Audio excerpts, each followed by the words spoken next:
Depuis les profondeurs immobiles du temps, une présence discrète a traversé les âges avec une patience qui échappe à notre entendement. Alors que notre propre espèce n'a que quelques centaines de millénaires derrière elle, d'autres formes de vie ont observé l'avancée des continents.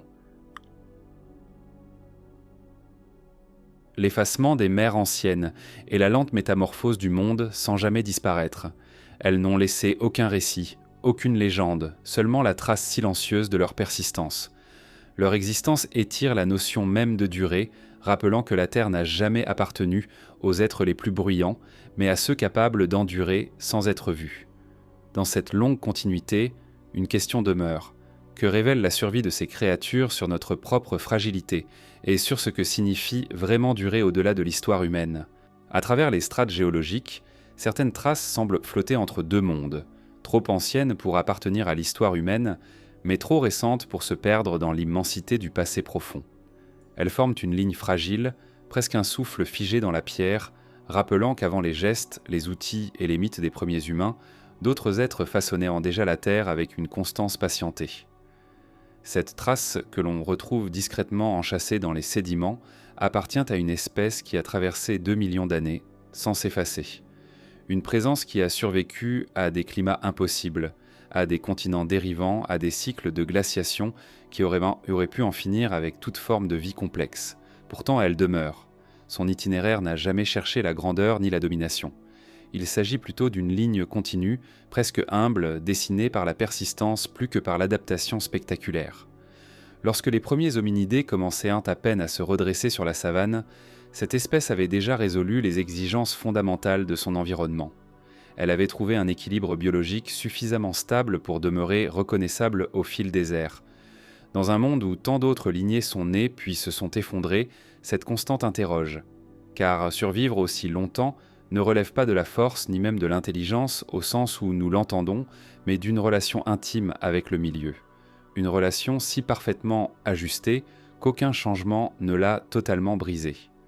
En observant les fossiles dispersés dans les couches anciennes, on dégage un sentiment étrange, celui d'être face à un témoin silencieux, engagé dans une longue conversation avec la Terre elle-même, bien avant que l'humanité en devienne un interlocuteur tardif. Chaque fragment de carapace, chaque portion minéralisée de squelette raconte un monde disparu. Ces vestiges montrent une continuité frappante.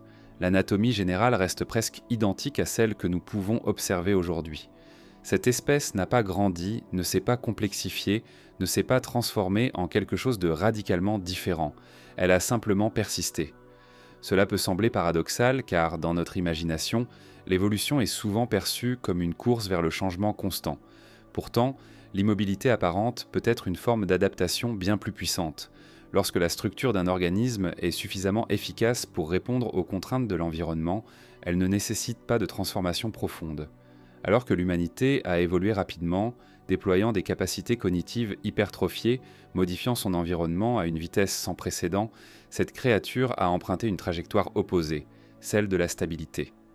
En retraçant son ancienneté à travers les archives du sol, on réalise que les époques durant lesquelles elle a vécu excédaient en de loin les nôtres. Elle a connu des zones humides aujourd'hui asséchées, des forêts tempérées là où ne subsistent que des déserts, des océans plus vastes puis plus resserrés. Elle a croisé des espèces que nous ne pouvons reconstituer qu'à partir de fragments incertains, des créatures étranges qui ont surgi avant de disparaître sans laisser de descendants. Elle n'a jamais revendiqué de territoire, n'a jamais bouleversé la composition atmosphérique, n'a jamais fondé de civilisation. Sa survie repose sur un principe plus ancien, celui de se fondre dans la dynamique du monde plutôt que de la remodeler. En examinant de plus près les couches géologiques où l'on retrouve ses premiers indices, on perçoit des changements brutaux dans l'environnement, des chutes de température, des rejets massifs de cendres volcaniques, des périodes de recul puis d'avancée des glaciers. Chacun de ces événements a modifié la biosphère. Beaucoup d'espèces sont disparues à ces moments, incapables de maintenir leurs niches écologiques. Pourtant, cette créature, discrète et modeste dans son apparence, a traversé tous ces bouleversements. Son adaptation n'était pas spectaculaire mais subtile, un rythme de vie ralenti, une tolérance aux variations du milieu, une faculté à exploiter des ressources modestes mais constantes. Il est frappant de constater qu'en 2 millions d'années, elle n'a jamais cherché l'expansion. Sa longévité est liée à une forme de retenue. Là où l'humanité tend à s'étendre, à occuper, à transformer, cette espèce a plutôt suivi une ligne d'équilibre. Elle s'est installée dans des zones où la compétition était faible, où les conditions restaient les prévisibles malgré les oscillations du climat, où la pression environnementale n'imposait pas de changements brutaux. C'est une manière d'habiter le monde qui tranche avec la nôtre. Avancer sans s'imposer, persister sans altérer. Cela soulève une question presque philosophique. La durée d'existence d'une espèce dépend-elle de sa capacité à conquérir ou de sa capacité à se faire oublier ? Cette créature semble suggérer que la survie n'est pas liée à la domination, mais à la continuité silencieuse. Elle a traversé des ères où les prédateurs de grande taille s'imposaient, où les herbivores géants remodelaient les plaines, où les cycles végétaux dictaient l'apparition et la disparition de vastes écosystèmes. Et pourtant, elle n'a jamais occupé le sommet de la chaîne alimentaire. Elle s'est contentée d'un rôle modeste, mais parfaitement efficace. Lorsqu'on compare cette longévité à celle de l'humanité, un contraste saisissant apparaît. Nous sommes jeunes, avec une histoire qui se compte en centaines de milliers d'années seulement. Nos premiers outils, nos premiers feux, nos premières migrations sont largement postérieurs à l'apparition de cette espèce. Même notre mémoire collective, celle qui s'incarne dans les récits, dans les symboles et dans l'écriture, est infinitésimale face à la durée géologique. La créature que nous étudions n'a jamais eu besoin de monuments, de mythologie ou de structures sociales complexes pour traverser les mêmes époques. Son existence est une sorte de méditation lente sur la continuité, là où la nôtre semble être un élan vers le changement accéléré. Lorsque l'on s'attarde sur ce parallèle, on commence à percevoir ce que signifie vraiment la notion d'espèce ancienne. Ce n'est pas seulement l'âge, mais la constance. L'humanité, en comparaison, semble vivre dans une succession rapide de transformations. Nous modifions notre environnement plus vite que jamais, et cette vitesse pourrait rendre notre avenir incertain. Cette vieille lignée animale nous renvoie donc une interrogation silencieuse. Une espèce peut-elle durer lorsqu'elle accélère plus vite que les cycles qui l'ont façonnée ? La trace fossilisée qui précède toute mémoire humaine ne raconte pas seulement un passé lointain. Elle ouvre aussi une réflexion sur ce qui nous attend. Une espèce capable de maintenir son existence à travers des millions d'années inspire une question douce mais persistante. La longévité dépend-elle de la simplicité avec laquelle on s'accorde au monde ? Et si cette réponse nous échappe encore, elle nous entraîne inexorablement vers la prochaine étape de cette histoire, celle où l'on découvre l'identité de cette survivante discrète qui a traversé le temps avec une patience presque irréelle. Lorsque l'on évoque une créature dont la lignée s'étire sur 2 millions d'années, l'esprit s'attend souvent à des formes étranges, presque mythiques, surgies d'un monde disparu. Pourtant, l'espèce dont il est ici question n'a rien d'extravagant. Elle n'arbore pas d'armure spectaculaire ni de silhouettes imposantes. Elle porte plutôt les signes d'une modestie presque fragile, comme si sa durée de vie exceptionnelle avait été acquise non par la force, mais par une manière subtile d'exister. Chez elle, tout semble équilibré, mesuré, organisé autour d'un principe simple, durer plutôt que briller. C'est dans cette discrétion que réside son secret, un secret qui a traversé d'innombrables cycles de transformation terrestre sans jamais se rompre. Le simple fait qu'elle ait survécu à tant d'époques successives surprend les scientifiques. On retrouve ses premiers fossiles dans des sols plus anciens que les premiers outils humains. Des périodes où la Terre portait encore des créatures dont il ne reste que des moulages d'os effacés, des plantes dont les pollens fossilisés rappellent des climats désormais impossibles. Au milieu de cet ancien paysage, cette espèce se déplace avec une lenteur tranquille, parfaitement adaptée aux conditions parfois instables de son environnement. Son corps est compact, solidement construit mais sans excès. Son comportement, lui aussi, se distingue par une économie remarquable. Elle ne dépense jamais plus d'énergie qu'il n'en faut, comme si chaque mouvement était calculé depuis des millénaires. L'un des aspects les plus étonnants dans l'étude de cette créature est la constance de sa morphologie. En comparant les formes fossiles aux individus actuels, les différences auxquelles l'écran apparaissent minimes. Une stabilité que l'on n'observe que dans quelques lignées capables d'atteindre un équilibre presque parfait avec leur milieu. Cela ne signifie pas que son évolution s'est figée, mais plutôt qu'elle a atteint un point où les changements drastiques n'apportaient aucun avantage. Le monde autour d'elle pouvait se métamorphoser, mais sa manière d'être lui permettait de supporter ces fluctuations. Certaines espèces évoluent en réponse à des pressions fortes, d'autres traversent le temps en restant fidèles à une architecture éprouvée. Dans son cas, la fidélité a surpassé la nécessité d'innovation. Pour comprendre ce phénomène, les chercheurs observent les environnements successifs où elle a vécu. Ces habitats ont varié, mais pas de manière extrême. Zones humides, berges d'eau calme, végétation dense mais non oppressante. Ce sont des milieux où la vie progresse lentement, où les cycles saisonniers se répètent avec régularité, même au cœur de bouleversements climatiques plus larges. Elle s'est installée dans ces espaces avec une facilité particulière, comme si elle avait trouvé dans ces paysages un rythme naturel en harmonie avec le sien. Les fossiles retrouvés dans de telles zones montrent souvent des couches superposées où sa présence se répète sans interruption, témoignant d'une stabilité que peu d'espèces peuvent revendiquer. Il est frappant d'imaginer ce que cette créature a vu, non pas avec ses yeux, mais avec sa simple existence. Elle a vécu à une époque où les premiers représentants du genre humain n'étaient encore que de petites populations dispersées, aux capacités encore modestes. Elle a franchi ce long passage entre les hominidés archaïques et les humains modernes, observant sans le savoir l'apparition de gestes nouveaux, la taille de la pierre, la maîtrise du feu, les premières migrations. Elle a traversé les époques qui ont façonné notre espèce et pourtant, elle est restée inchangée dans son rapport au monde. Sa survie ne dépendait pas des innovations, mais de l'équilibre. Son alimentation joue un rôle central dans cette endurance millénaire. Elle se nourrit de ressources simples, presque constantes, accessibles durant la majorité de l'année. Cette absence de dépendance à des proies rares ou à des stratégies complexes lui a permis de résister à des périodes de disette qui ont balayé d'autres espèces. Ce régime souple témoigne d'une adaptation élémentaire mais essentielle. Une espèce qui peut se contenter de peu possède déjà une forme de résilience naturelle. Cette sobriété écologique a façonné son histoire. Elle n'a jamais eu besoin d'affronter directement de grands prédateurs, ni de rivaliser pour des sources abondantes. Sa survie repose sur une stratégie qui privilégie la patience à la compétition. La reproduction offre un autre regard sur sa longévité. Ses cycles sont réguliers, sans chercher à multiplier les descendants en masse. Elle mise plutôt sur la survie de quelques individus robustes, capables de rejoindre le cycle de la vie avec une maturité progressive. Ce modèle réduit le risque de surpopulation et de stress écologique, renforçant encore cette relation stable avec l'environnement. L'espèce semble avoir compris, depuis les temps les plus anciens, qu'un équilibre fragile peut suffire à traverser les siècles lorsque l'on n'en modifie pas les fondations. Son succès ne repose pas sur la conquête, mais sur la continuité. Il est souvent tentant de projeter sur elle une forme d'intelligence cachée, une stratégie consciente. Pourtant, ce n'est qu'une adaptation inscrite dans les gènes, formée par la longue pression du temps. La durée fabrique parfois des réponses plus solides que l'ingéniosité. Les changements subtils, accumulés sur des milliers de générations, finissent par dessiner une créature presque parfaitement ajustée à son milieu. Ce phénomène que l'on observe chez quelques espèces dites fossiles vivants révèle une vérité dérangeante. Il n'est pas nécessaire de changer constamment pour survivre.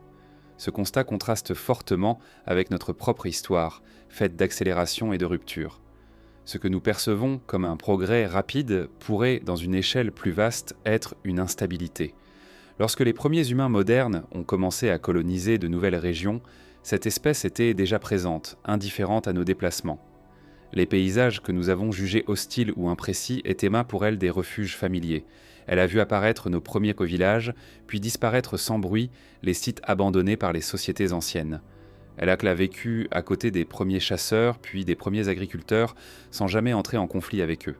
Sa présence discrète a traversé nos récits sans y laisser d'empreinte, comme si son existence n'était qu'un murmure constant au fond du monde. Aujourd'hui encore, elle se tient dans les replis des paysages, dans les zones où la nature subsiste malgré les transformations humaines. On la croise parfois sans y prêter attention, ignorant la profondeur temporelle qu'elle représente. Sa silhouette modeste, son comportement calme, son apparente simplicité masquent l'une des plus longues continuités biologiques que l'on puisse observer. 2 millions d'années condensées dans un être qui ne cherche rien d'autre que la permanence d'un rythme ancien. Alors que l'humanité s'interroge sur son avenir, cette créature nous renvoie une question silencieuse. Que signifie vraiment durer ? Est-ce la capacité à transformer le monde à grande échelle, ou bien celle de s'y intégrer sans le forcer ? Sa survie exceptionnelle ne donne pas de réponse définitive, mais elle ouvre une réflexion essentielle sur la manière dont une espèce traverse le temps. Et peut-être qu'en observant cette ligne ancienne, nous commençons à percevoir les mondes successifs qu'elle a à contempler, une perspective qui nous conduit doucement vers la suite de cette histoire. À travers 2 millions d'années, cette espèce a traversé des mondes si différents qu'ils semblent presque appartenir à des planètes distinctes. Le paysage terrestre n'est jamais resté figé. Il s'est remodelé avec une lenteur que seuls les êtres capables de durer très longtemps peuvent véritablement éprouver. En observant la continuité de sa présence dans des strates éloignées, on comprend que cette créature n'a pas simplement survécu à des changements climatiques, mais à des transformations profondes des espaces qu'elle habitait. Elle a vécu dans des environnements où la disposition des montagnes, le cours des rivières, la densité des forêts et même la composition de l'air différaient de ce que nous connaissons aujourd'hui. L'étude de ces mondes successifs offre une perspective rare, celle d'une existence inscrite dans une temporalité qui dépasse largement notre imaginaire. L'un des premiers grands mondes qu'elle a traversés était dominé par des paysages humides, des zones où les pluies étaient la plus régulières et où les températures ne connaissaient pas encore les fluctuations sévères des ères glaciaires à venir. La végétation y formait des étendues denses, entrecoupées de clairières ouvertes par les mouvements de grands herbivores qui, depuis longtemps, ont disparu. Dans cet environnement, la créature se déplaçait lentement, suivant probablement les cours d'eau et les zones ombragées, tirant avantage de ressources stables. Les premières traces qu'on retrace aux fossiles témoignent d'un monde où la compétition était moins forte, où la biodiversité offrait une multitude de niches écologiques. Cette abondance était propice à des espèces capables d'un rythme discret, vivant dans l'équilibre plutôt que dans l'affrontement. Mais ce monde initial n'était qu'une étape. Avec le temps, les températures commencèrent à décliner. Les premiers signes d'une période glaciaire se dessinèrent comme dans les couches géologiques. Un refroidissement progressif, une diminution de la densité végétale, des migrations massives d'animaux vers des zones plus tempérées. Pour beaucoup d'espèces, ce changement marqua le début d'un lent déclin. Pour celle que nous étudions, ce fut une phase d'adaptation. Elle ne chercha pas à modifier son comportement de manière radicale, mais elle ajusta ses déplacements, son rythme d'activité et sa manière de se protéger. Dans ces environnements où les ressources se faisaient plus rares, sa capacité à se contenter de peu devint un avantage décisif. Au cours de ces cycles répétés de refroidissement et de réchauffement, les paysages se remodelèrent. Certaines régions devinrent des plaines arides, d'autres se couvrirent de forêts qui n'existaient sans pas auparavant. Des rivières modifièrent leur tracé, créant de nouveaux habitats et en détruisant d'anciens. Ce flux constant aurait pu désorienter une espèce strictement liée à des conditions précises, mais la flexibilité silencieuse de cette créature lui permit de suivre ces transitions sans s'effondrer. Elle traversa des périodes où des glaciers avançaient lentement, puis reculaient, en laissant derrière eux des vallées façonnées par la glace. Elle connut des terres qui, autrefois verdoyantes, disparurent sous l'épaisseur d'un froid persistant, avant de renaître des milliers d'années plus tard. L'un des mondes les plus fascinants qu'elle a habités se situe bien avant l'apparition des humains modernes. Les paléontologues décrivent un paysage marqué par de vastes savanes ponctuées d'arbres isolés, où les ancêtres primitifs du genre Homo cherchaient déjà des ressources. Dans ces étendues, la créature évoluait à l'écart des grandes interactions entre prédateurs et proies. Elle ne suscitait pas d'intérêt particulier chez les carnivores dominants, ce qui lui offrait un refuge. La discrétion devint alors une forme de protection, non par stratégie consciente, mais par sa simple nature. Cette neutralité écologique lui permit de se maintenir dans un monde où le moindre déséquilibre pouvait devenir fatal. Au fil des millénaires, les continents continuèrent de dériver imperceptiblement, modifiant les courants océaniques et influençant les climats. Des zones autrefois accueillantes devinrent inhospitalières. Certaines espèces réagirent en se spécialisant davantage, d'autres disparurent. La créature, elle, adopta une constance presque troublante. Les archives fossiles révèlent sa présence dans des régions éloignées, confirmant qu'elle se déplaçait lorsque l'environnement l'y contraignait, mais jamais selon une logique d'expansion agressive.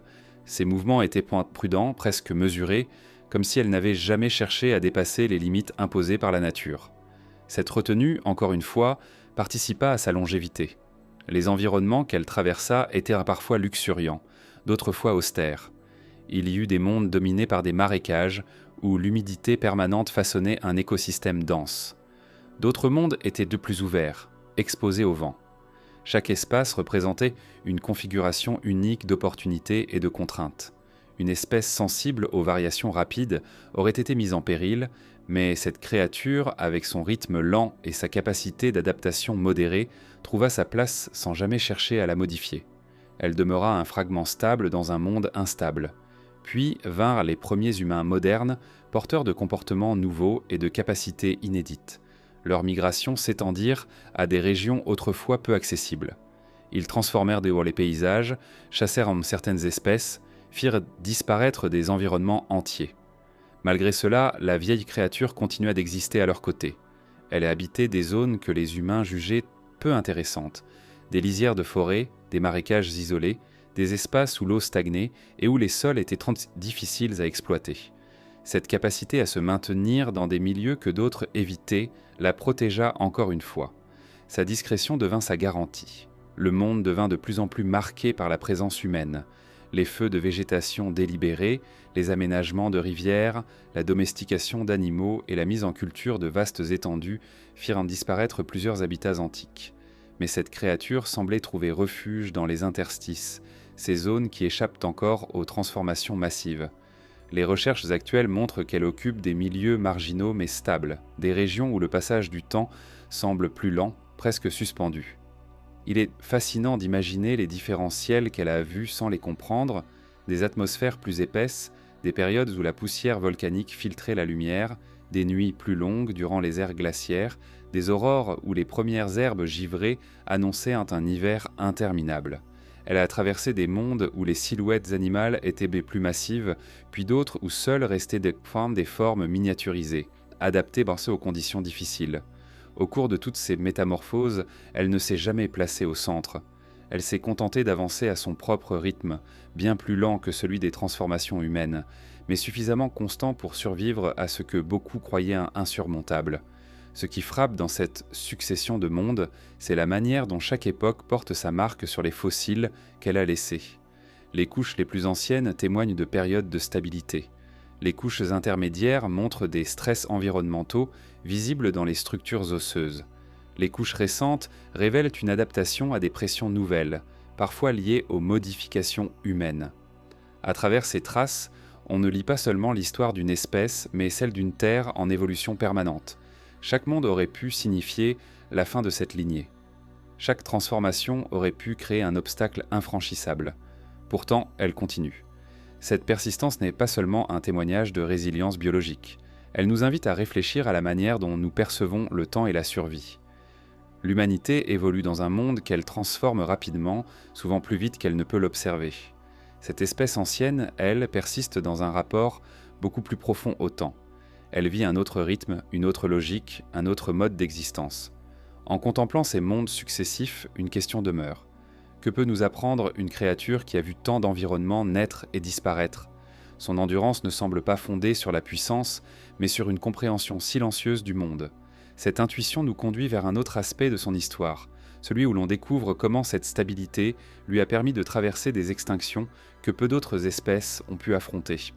Il existe dans le vivant une diversité de rythmes que l'on ne perçoit pas immédiatement. Certains organismes évoluent avec une rapidité presque fiévreuse, modifiant leur comportement, leurs habitats ou leurs caractéristiques en l'espace de quelques générations. D'autres avancent comme portés par un souffle ancien, en adoptant un tempo si lent qu'il semble défier l'urgence même de la vie. L'espèce qui nous occupe appartient à cette seconde catégorie. Son rythme ne se plie ni à la précipitation ni aux transformations soudaines. Elle s'inscrit dans une continuité qui paraît immobile, mais qui en réalité repose sur un ajustement subtil, façonné par la durée et la patience. C'est ce rythme particulier qui lui a permis de traverser des périodes où tant d'autres ont été balayées, victimes de changements qu'elles n'ont pas su absorber. Pour comprendre ce phénomène, il faut d'abord envisager ce qu'implique un rythme lent. Cela signifie que chaque étape du cycle de vie, naissance, croissance, reproduction, vieillesse, se déroule sur une étendue de temps qui dépasse celle de nombreuses autres espèces animales. Ce ralentissement n'est pas une faiblesse. Il constitue au contraire une manière de réduire l'exposition aux instabilités du monde. Une espèce dont le développement est rapide dépend souvent de conditions favorables constantes. La moindre variation peut compromettre son équilibre. À l'opposé, une espèce lente qui investit dans la durée plutôt que dans la vitesse peut absorber des fluctuations sans être déstabilisée. Ce rythme agit comme une forme de protection invisible, une manière de traverser les crises en restant ancré dans le long terme. Les archives fossiles révèlent que ce tempo particulier existe depuis les origines de cette lignée. C'est l'un des aspects les plus frappants de son histoire. Dès les premiers de spécimens identifiés, on observe des indices qui montrent que l'espèce n'a jamais misé sur la croissance rapide. Ces os portent les marques d'un développement progressif, laissant deviner des individus qui atteignaient la maturité bien plus tard que nombre de leurs contemporains. Cette lenteur pourrait sembler un handicap dans un monde où prédateurs, compétiteurs et fluctuations environnementales créent une pression constante. Pourtant, c'est précisément cette caractéristique qui a façonné sa remarquable résistance. Il faut imaginer ce que signifiait vivre ainsi à une époque où la Terre oscillait entre des phases de réchauffement et de refroidissement. Les climats alternèrent entre périodes humides et sèches, les ressources diminuaient, puis reparaissaient, les zones habitables se déplaçaient au fil des millénaires. Une espèce à cycle rapide aurait été contrainte d'ajuster son comportement sans cesse, au risque d'épuiser ses capacités adaptatives. La créature qui nous intéresse, elle, se contentait de suivre son rythme naturel, insensible aux variations temporaires. Son corps, son métabolisme et ses besoins s'accordèrent avec des environnements suffisamment variés pour lui permettre de ne jamais dépendre d'un équilibre unique. Cette indépendance vis-à-vis des conditions précises a constitué l'un de ses plus grands atouts. La lenteur dont elle fait preuve se manifeste aussi dans sa manière de consommer l'énergie. À chaque instant, ses mouvements semblent mesurés, presque calculés par une conscience ancestrale du monde. Elle ne gaspille jamais. Elle se déplace uniquement lorsque c'est nécessaire, explore sans s'éloigner, observe sans s'exposer. Cette économie subtile fait qu'elle n'a jamais été contrainte de rivaliser avec des espèces plus rapides ou plus agressives.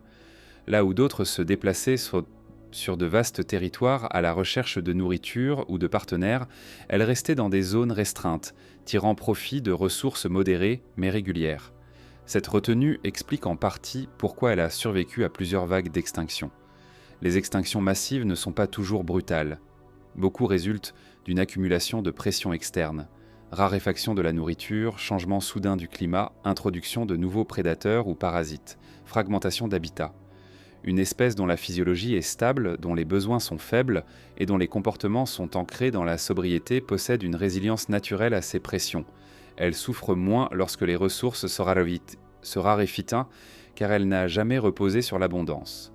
Elle s'adapte plus facilement lorsque la température descend ou augmente, car son métabolisme n'a pas été calibré pour des conditions strictes. Le rythme lent qui la caractérise influence aussi sa reproduction. Contrairement à de nombreuses espèces opportunistes qui multiplient rapidement leurs descendants lorsque les conditions sont favorables, cette créature ne se précipite jamais. Elle investit dans peu de jeunes, mais leur consacre une attention suffisante pour qu'ils atteignent l'âge adulte dans un état robuste. Ce choix biologique réduit les risques liés aux fluctuations environnementales. Une population qui croît lentement peut paraître vulnérable, mais elle est en réalité protégée contre les effondrements soudains causés par une dépendance excessive à des cycles rapides. La sélection naturelle a favorisé chez elle un équilibre où chaque individu représente un investissement sur le long terme, non une tentative de prolifération massive. Une autre dimension essentielle de son rythme est la manière dont elle traverse les transitions écologiques. Lors des grandes oscillations climatiques, les espèces rapides réagissent souvent en migrant, en se dispersant ou en modifiant radicalement leur régime alimentaire. Ces stratégies nécessitent une plasticité comportementale parfois extrême. La créature ancienne, elle, adopte une approche différente. Plutôt que de changer brusquement, elle modifie légèrement ses habitudes. Elle ajuste sa période d'activité, change de micro-habitat, explore de petites variations dans son alimentation. Ces modifications minimes, répétées sur des milliers d'années, créent une adaptation graduelle qui s'intègre parfaitement dans son rythme global. Ce processus ne demande ni innovation rapide ni transformation soudaine, mais un ajustement patient qui lui a permis de survivre là où d'autres se sont effondrés. Ce rythme lent n'exclut pas la vigilance. La créature possède une sensibilité particulière aux signaux faibles de l'environnement. Elle perçoit les variations de lumière, d'humidité, de disponibilité des végétaux ou des insectes avant que ces changements n'atteignent leur amplitude maximale. Cette anticipation n'est pas consciente, mais intégrée dans son comportement. Elle s'adapte avant même que la perturbation ne devienne critique, ce qui lui a permis de traverser certaines crises qui ont surpris d'autres espèces plus exigeantes. Cette sensibilité au monde constitue une forme d'intelligence biologique ancienne, façonnée par l'expérience accumulée sur des millions d'années. De nos jours, alors que les pressions humaines modifient les habitats à un rythme jamais observé, l'espèce continue malgré tout de persister. Elle occupe des zones qui semblent hors du temps, des lisières silencieuses, des espaces humides encore intacts, des forêts discrètes où la lumière se fait rare. Ces refuges lui permettent de conserver son mode de vie ancestral tout en traversant l'ère moderne. Pourtant, ce rythme lent devient aussi une source potentielle de vulnérabilité dans un monde qui change trop vite.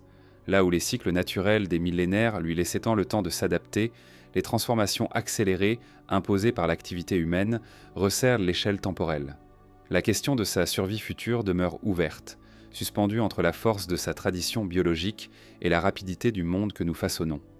Ce contraste entre la lenteur d'une espèce ancienne et la vitesse de l'humanité nous renvoie à une réflexion fondamentale sur la nature de l'évolution. Nous percevons souvent la progression comme une succession de changements rapides, comme si la nouveauté était synonyme de réussite. Mais cette créature démontre que la stabilité peut être une stratégie tout aussi efficace. Dans son monde, ce qui change trop brusquement s'effondre, et ce qui s'inscrit dans la durée trouve parfois un chemin durable. Ainsi, le rythme lent qu'il a défini n'est pas seulement un trait biologique. Il symbolise une manière d'habiter la Terre qui s'oppose à la logique de l'accélération. Une manière où la résilience repose sur la patience plutôt que sur la conquête. En comprenant cette temporalité différente, on commence à percevoir comment cette espèce a pu traverser plusieurs crises planétaires sans disparaître, et cette observation nous conduit naturellement vers l'exploration de ces crises elles-mêmes et de la manière dont elle a su y survivre avec une constance presque irréelle. Dans l'histoire du vivant, certaines espèces semblent s'imposer avec vigueur, colonisant de vastes territoires, transformant les paysages ou déplaçant d'autres formes de vie par leur seule présence. Elles dominent, parfois brièvement, guidées par des stratégies qui privilégient l'expansion rapide et la compétition. Pourtant, aux marges de cette dynamique, il existe une autre voie, moins visible mais tout aussi efficace. Une voie où la survie ne repose ni sur la conquête ni sur la force, mais sur une manière discrète d'exister. L'espèce ancienne que nous suivons a bâti sa longévité sur ce principe. Elle ne cherche jamais à s'imposer. Elle se contente d'occuper des niches où d'autres ne pensent pas aller. Cette posture, Obosity, qui pourrait paraître passive, s'est révélée être l'un des mécanismes de survie les plus performants de l'histoire naturelle. Ce qui frappe d'abord dans cette stratégie, c'est l'absence totale de comportement agressif. Dans un monde où tant d'espèces survivent en affirmant leur dominance, cette créature a pris une direction opposée. Elle n'intimide pas, ne revendique pas de territoire et ne défend pas de ressources spécifiques. Elle s'efface devant les conflits et contourne les zones de tension, comme si elle possédait une intuition innée de ce qui pourrait mettre en péril son existence. Ce retrait ne traduit pas une faiblesse, mais une perception subtile des équilibres écologiques. Là où d'autres investissent leur énergie dans des luttes incessantes, cette espèce préserve la sienne, évitant de se mêler à des dynamiques dangereuses. Cette retenue se manifeste également dans sa manière d'interagir avec l'environnement. L'espèce ne modifie presque jamais les lieux qu'elle habite. Elle s'insère dans les structures existantes sans les remodeler. Même sa présence physique laisse peu de traces. Elle n'érode pas les sols, ne détruit pas la végétation, ne modifie pas durablement les micro-habitats. Cette absence d'impact lui a permis de coexister avec une multitude de créatures, parfois même sur des périodes où la compétition aurait pu la menacer. En ne faisant jamais peser de pression excessive sur son environnement, elle rend rare l'apparition de conflits écologiques directs. L'un des éléments les plus fascinants dans cet art de survivre sans conquérir réside dans son choix d'habitat. L'espèce fréquente des zones que beaucoup d'autres ignorent, des milieux humides, des marécages difficiles d'accès, des clairières stagnantes où la densité végétale et l'humidité façonnent un microclimat singulier.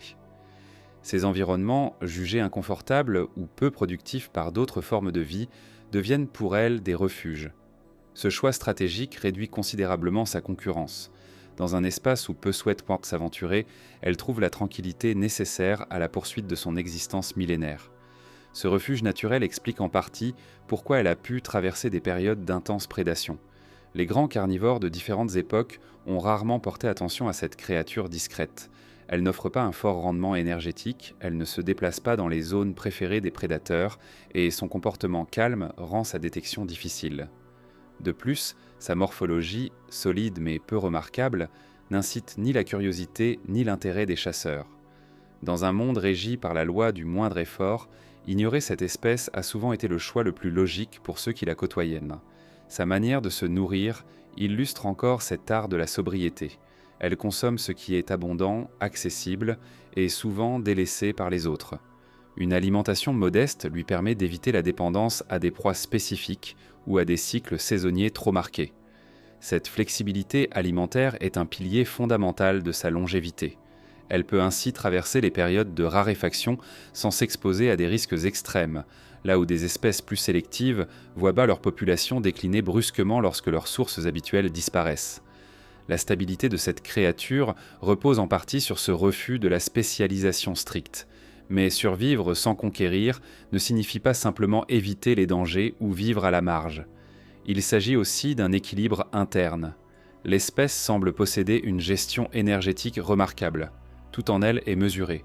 Son métabolisme fonctionne à un niveau minimal, sa croissance est progressive, ses mouvements rares mais précis. Ce mode de vie à basse consommation d'énergie réduit la nécessité de chercher constamment des ressources. Il lui permet de rester immobile pendant de longues périodes, d'attendre les conditions favorables, d'observer le flux de l'environnement sans en être submergé. Cette économie intérieure constitue une forme de sagesse biologique, façonnée par des millions d'années d'ajustements successifs. L'absence d'ambition territoriale a également façonné son histoire démographique. Ces populations ne se développent que jamais, au-delà de ce que l'environnement peut soutenir naturellement. Cette autorégulation limite les risques d'effondrement dus à la surexploitation. Lorsqu'une espèce dépasse les capacités de son milieu, elle se condamne souvent elle-même à travers des cycles de surpopulation suivis de famine. La créature ancienne échappe à ces pièges grâce à une croissance modérée et à une stratégie reproductive qui privilégie la qualité à la quantité. Chaque génération se construit sur des bases solides, au lieu de parier sur la prolifération massive. Cette harmonie avec l'environnement prend une forme encore plus significative lorsque l'on observe les grands changements qui ont jalonné ces 2 millions d'années. Les bouleversements climatiques, les extinctions régionales, les déplacements de faune et les transformations des paysages auraient pu anéantir une espèce reposant sur une stratégie plus agressive. En refusant d'imposer ses besoins au monde, cette créature a évité les crises associées aux espèces dominantes. Elle a circulé entre les interstices, trouvant refuge là où d'autres ne pouvaient survivre. Ce comportement a créé une trajectoire stable qui a défié les époques. De nos jours, les scientifiques qui observent encore ces populations constatent que cette stratégie demeure intacte. Bien que le monde moderne soit plus perturbé que jamais, la créature continue de privilégier les zones marginales, les espaces humides, les forêts denses où les humains ne s'aventurent que rarement. Elle se tient à distance du bruit, des routes, des zones agricoles. Son mode de vie ne s'est jamais aligné sur les dynamiques d'exploitation humaine, ce qui lui a permis d'échapper partiellement aux perturbations les plus graves. Là où tant d'espèces ont souffert du rétrécissement des habitats, elle trouve encore des poches de tranquillité. Cependant, survivre sans conquérir peut aussi devenir une fragilité lorsque le monde se modifie trop vite. Les zones qu'elle privilégie se réduisent sous l'effet du drainage des marécages, de l'urbanisation, de la pollution et du dérèglement climatique. Les milieux humides se retirent, privant cette espèce de son refuge ancestral. Ce n'est pas la concurrence qui la menace désormais, mais la disparition progressive des environnements discrets où elle trouvait autrefois son équilibre. Sa stratégie millénaire, qui lui avait permis de survivre à tant de crises naturelles, se heurte aujourd'hui à un bouleversement d'un type nouveau, celui imposé par l'activité humaine. L'étude de cette dynamique révèle un enseignement subtil. Survivre sans conquérir n'est pas seulement une stratégie biologique, c'est une philosophie silencieuse qui nous interroge sur notre propre rapport au monde. Nous associons souvent la réussite à la domination, à la capacité de transformer et d'exploiter. Pourtant, cette créature démontre qu'une autre voie est possible, celle de l'intégration, de la discrétion et de l'équilibre. Elle incarne la possibilité de durer en se fondant dans la continuité plutôt qu'en cherchant à imposer des ruptures. En suivant cette piste, une question persiste. Comment les traces matérielles laissées par cette espèce révèlent-elles la profondeur de son histoire ? Car si elle n'a jamais cherché à marquer son territoire ni à transformer son environnement, les fossiles qu'elle a laissés racontent malgré tout une narration discrète mais essentielle. C'est dans ces relictes silencieuses que s'ouvre la prochaine étape de son récit, là où s'exprime la mémoire minérale de 2 millions d'années.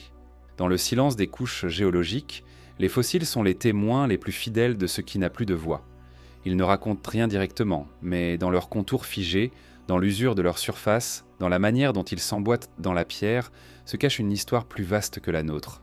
L'espèce ancienne que nous suivons n'a jamais cherché à laisser une empreinte visible. Pourtant, malgré sa discrétion, elle a laissé derrière elle une série de traces minérales qui constituent aujourd'hui la seule archive tangible de son long passage à travers les âges.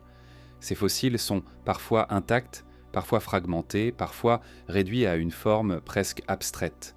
Mais ensemble, ils forment une ligne continue, une mémoire silencieuse qui murmure l'existence d'une créature dont la persistance dépasse largement celle des humains. Lorsque les premiers paléontologues ont découvert ces vestiges, ils ont d'abord été frappés par leur simplicité apparente. Ils ne présentaient pas les structures spectaculaires propres aux espèces disparues qui captivent souvent l'imaginaire collectif. Pas de crêtes imposantes, pas de dents colossales, pas de formes extravagantes. Au contraire, ces fossiles semblaient presque humbles, dépourvus de toute intention ostentatoire.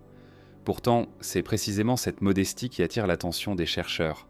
Car si une espèce parvient à traverser 2 millions d'années sans changer de manière drastique, il doit exister dans cette apparente simplicité une perfection fonctionnelle que le temps n'a pas su éroder. Les sites où l'on retrouve ces fossiles sont souvent isolés, situés dans des zones où l'érosion a mis à nu des strates très anciennes. Leur distribution géographique montre une constance frappante. Peu importe la région, les couches associées appartiennent toujours à des paysages humides ou à proximité d'anciens cours d'eau. Cette récurrence confirme ce que l'on comprend de l'espèce. Elle ne quittait jamais vraiment le voisinage de l'eau. Ce lien profond entre l'animal et l'humidité du sol transparaît jusque dans ces eaux fossilisées qui révèlent une densité et une texture différentes de celles d'autres espèces contomarquaises contemporaines. Les sédiments qui les entourent sont imprégnés de traces végétales spécifiques, indiquant que ces créatures vivaient dans des environnements relativement stables où le temps semblait parfois s'étirer. Lorsque les chercheurs examinent ces fossiles sous la lumière diffuse des laboratoires, ils observent une morphologie presque inchangée sur des périodes qui s'étendent pourtant sur des millénaires. Les variations existent, bien sûr, mais elles sont discrètes. Un léger changement dans l'épaisseur d'un os, une adaptation dans la forme d'une articulation, un renforcement de certaines zones soumises à des pressions anciennes. Ces transformations minimes révèlent un équilibre constant entre adaptation et préservation. La créature modifiait son corps juste ce qu'il fallait pour répondre aux défis de son époque, mais jamais au-delà du nécessaire. Chaque détail fossilisé devient alors une note dans une longue partition où le temps dicte un rythme très lent. L'un des aspects les plus fascinants révélés par ces fossiles concerne la résilience de l'espèce face aux changements environnementaux. Les couches marquées par des épisodes climatiques violents montrent souvent des fossiles dont les structures portent les traces de stress, une densité osseuse légèrement supérieure, suggérant une alimentation moins riche ou une croissance interrompue puis reprise plus tard. Ces détails témoignent des difficultés qu'elle a traversées, mais aussi de sa capacité remarquable à rebondir lorsque les conditions se stabilisèrent. Chaque fossilisation devient ainsi un instantané des épreuves du passé, une sorte de journal minéral inscrit sans intention. La fossilisation elle-même représente un phénomène rare, nécessitant un ensemble de conditions particulières. Pour qu'un os, une carapace ou une empreinte soient préservés pendant des millions d'années, il faut une succession de circonstances favorables. Un enfouissement rapide, une absence de perturbation, un environnement chimique particulier. Que l'on retrouve autant de traces de cette espèce suggère qu'elle était présente dans des zones où ces conditions se produisaient régulièrement. Cela indique non seulement son attachement au milieu humide, mais aussi une certaine constance dans son mode de vie. Elle ne cherchait ni les hauteurs ni les terrains difficiles. Elle restait dans les lieux où le sol pouvait devenir un sanctuaire pour ses restes. Parmi les fossiles les plus évocateurs, on trouve des empreintes laissées dans des sols argileux qui se sont transformés en pierre au fil des millénaires. Ces empreintes ne sont pas de simples marques. Elles racontent une manière de se déplacer, un rythme, parfois une hésitation, parfois une trajectoire paisible. Certaines montrent de petits groupes se déplaçant ensemble, ce qui suggère un comportement social discret ou une habitude de suivre des chemins communs vers des zones d'eau ou de végétation. Ces traces pétrifiées sont peut-être les éléments les plus poignants de cette archive. Elles ressemblent à des signatures laissées dans un monde ancien que plus personne ne peut reconnaître, mais qui subsistent à travers ces marques délicates. Les paléontologues s'interrogent souvent sur ce que ces fossiles révèlent de la vie quotidienne de l'espèce. Bien que la minéralisation efface la majorité des tissus mous, certaines découvertes permettent d'imaginer des détails plus précis. Des impressions de peau, rares mais précieuses, apparaissent parfois entre des couches fines de sédiments. Elles montrent une texture régulière, adaptée aux milieux humides, capable peut-être de retenir la chaleur ou de résister à des variations de température. D'autres fossiles révèlent des fragments d'organes internes dont les contours se sont imprimés dans la pierre. Ces indices, aussi fragiles soient-ils, permettent de reconstituer un portrait de la créature avec une exactitude inattendue. Chaque fossile exhumé ouvre une nouvelle porte sur un passé presque inaccessible. Pourtant, malgré la richesse de ces traces, une grande part de son existence demeure enveloppée d'ombre. Les fossiles ne disent rien de ce qu'elle percevait, de ce qu'elle ressentait, de la manière dont elle appréhendait son environnement. Ils ne révèlent ni ses comportements précis, ni ses réactions aux événements du monde. Ils ne racontent que les structures, les moments, les environnements. Ils sont la mémoire physique d'une présence qui se soustrayait au regard des autres, une mémoire qui murmure davantage qu'elle ne proclame. Cette nature fragmentaire des fossiles renforce l'aura de mystère qui entoure cette espèce. Chaque découverte suscite autant de questions qu'elle apporte de réponses. Quel mouvement précis accomplissait-elle pour laisser certaines empreintes singulières dans les sols anciens? Quel type de relation entretenait-elle avec les autres espèces partageant son habitat? Quelle place occupait-elle dans la vaste mosaïque des écosystèmes successifs? Ces questions restent ouvertes, suspendues comme branant comme des échos dans le paysage du temps. Et pourtant, même dans leur silence, ces restes nous offrent l'un des récits les plus durables que l'on puisse reconstruire. Le plus étonnant dans ces fossiles n'est peut-être pas ce qu'ils montrent, mais ce qu'ils n'ont pas réussi à effacer. Malgré les glissements de terrain, les pressions de la roche, les cycles d'humidité et de sécheresse, malgré les mouvements lents mais puissants de la croûte terrestre, ils ont conservé la trace d'une forme de vie qui aurait pu disparaître à tout moment. Leur présence continue rappelle que certaines histoires ne s'éteignent pas facilement. Elles persistent au-delà des colères du climat, au-delà des bouleversements planétaires, au-delà même des espèces qui les découvrent. Au fil des recherches, une idée revient souvent chez les spécialistes. L'espèce ancienne n'a peut-être jamais dominé son monde, mais elle l'a accompagné de manière stable et régulière. Ces fossiles témoignent d'une cohabitation durable avec la Terre, d'une fidélité au cycle naturel et d'une résistance calme aux épreuves. Ils révèlent que, pour durer, il n'est pas toujours nécessaire de transformer profondément son environnement. Parfois, il suffit simplement de se fondre dans son rythme.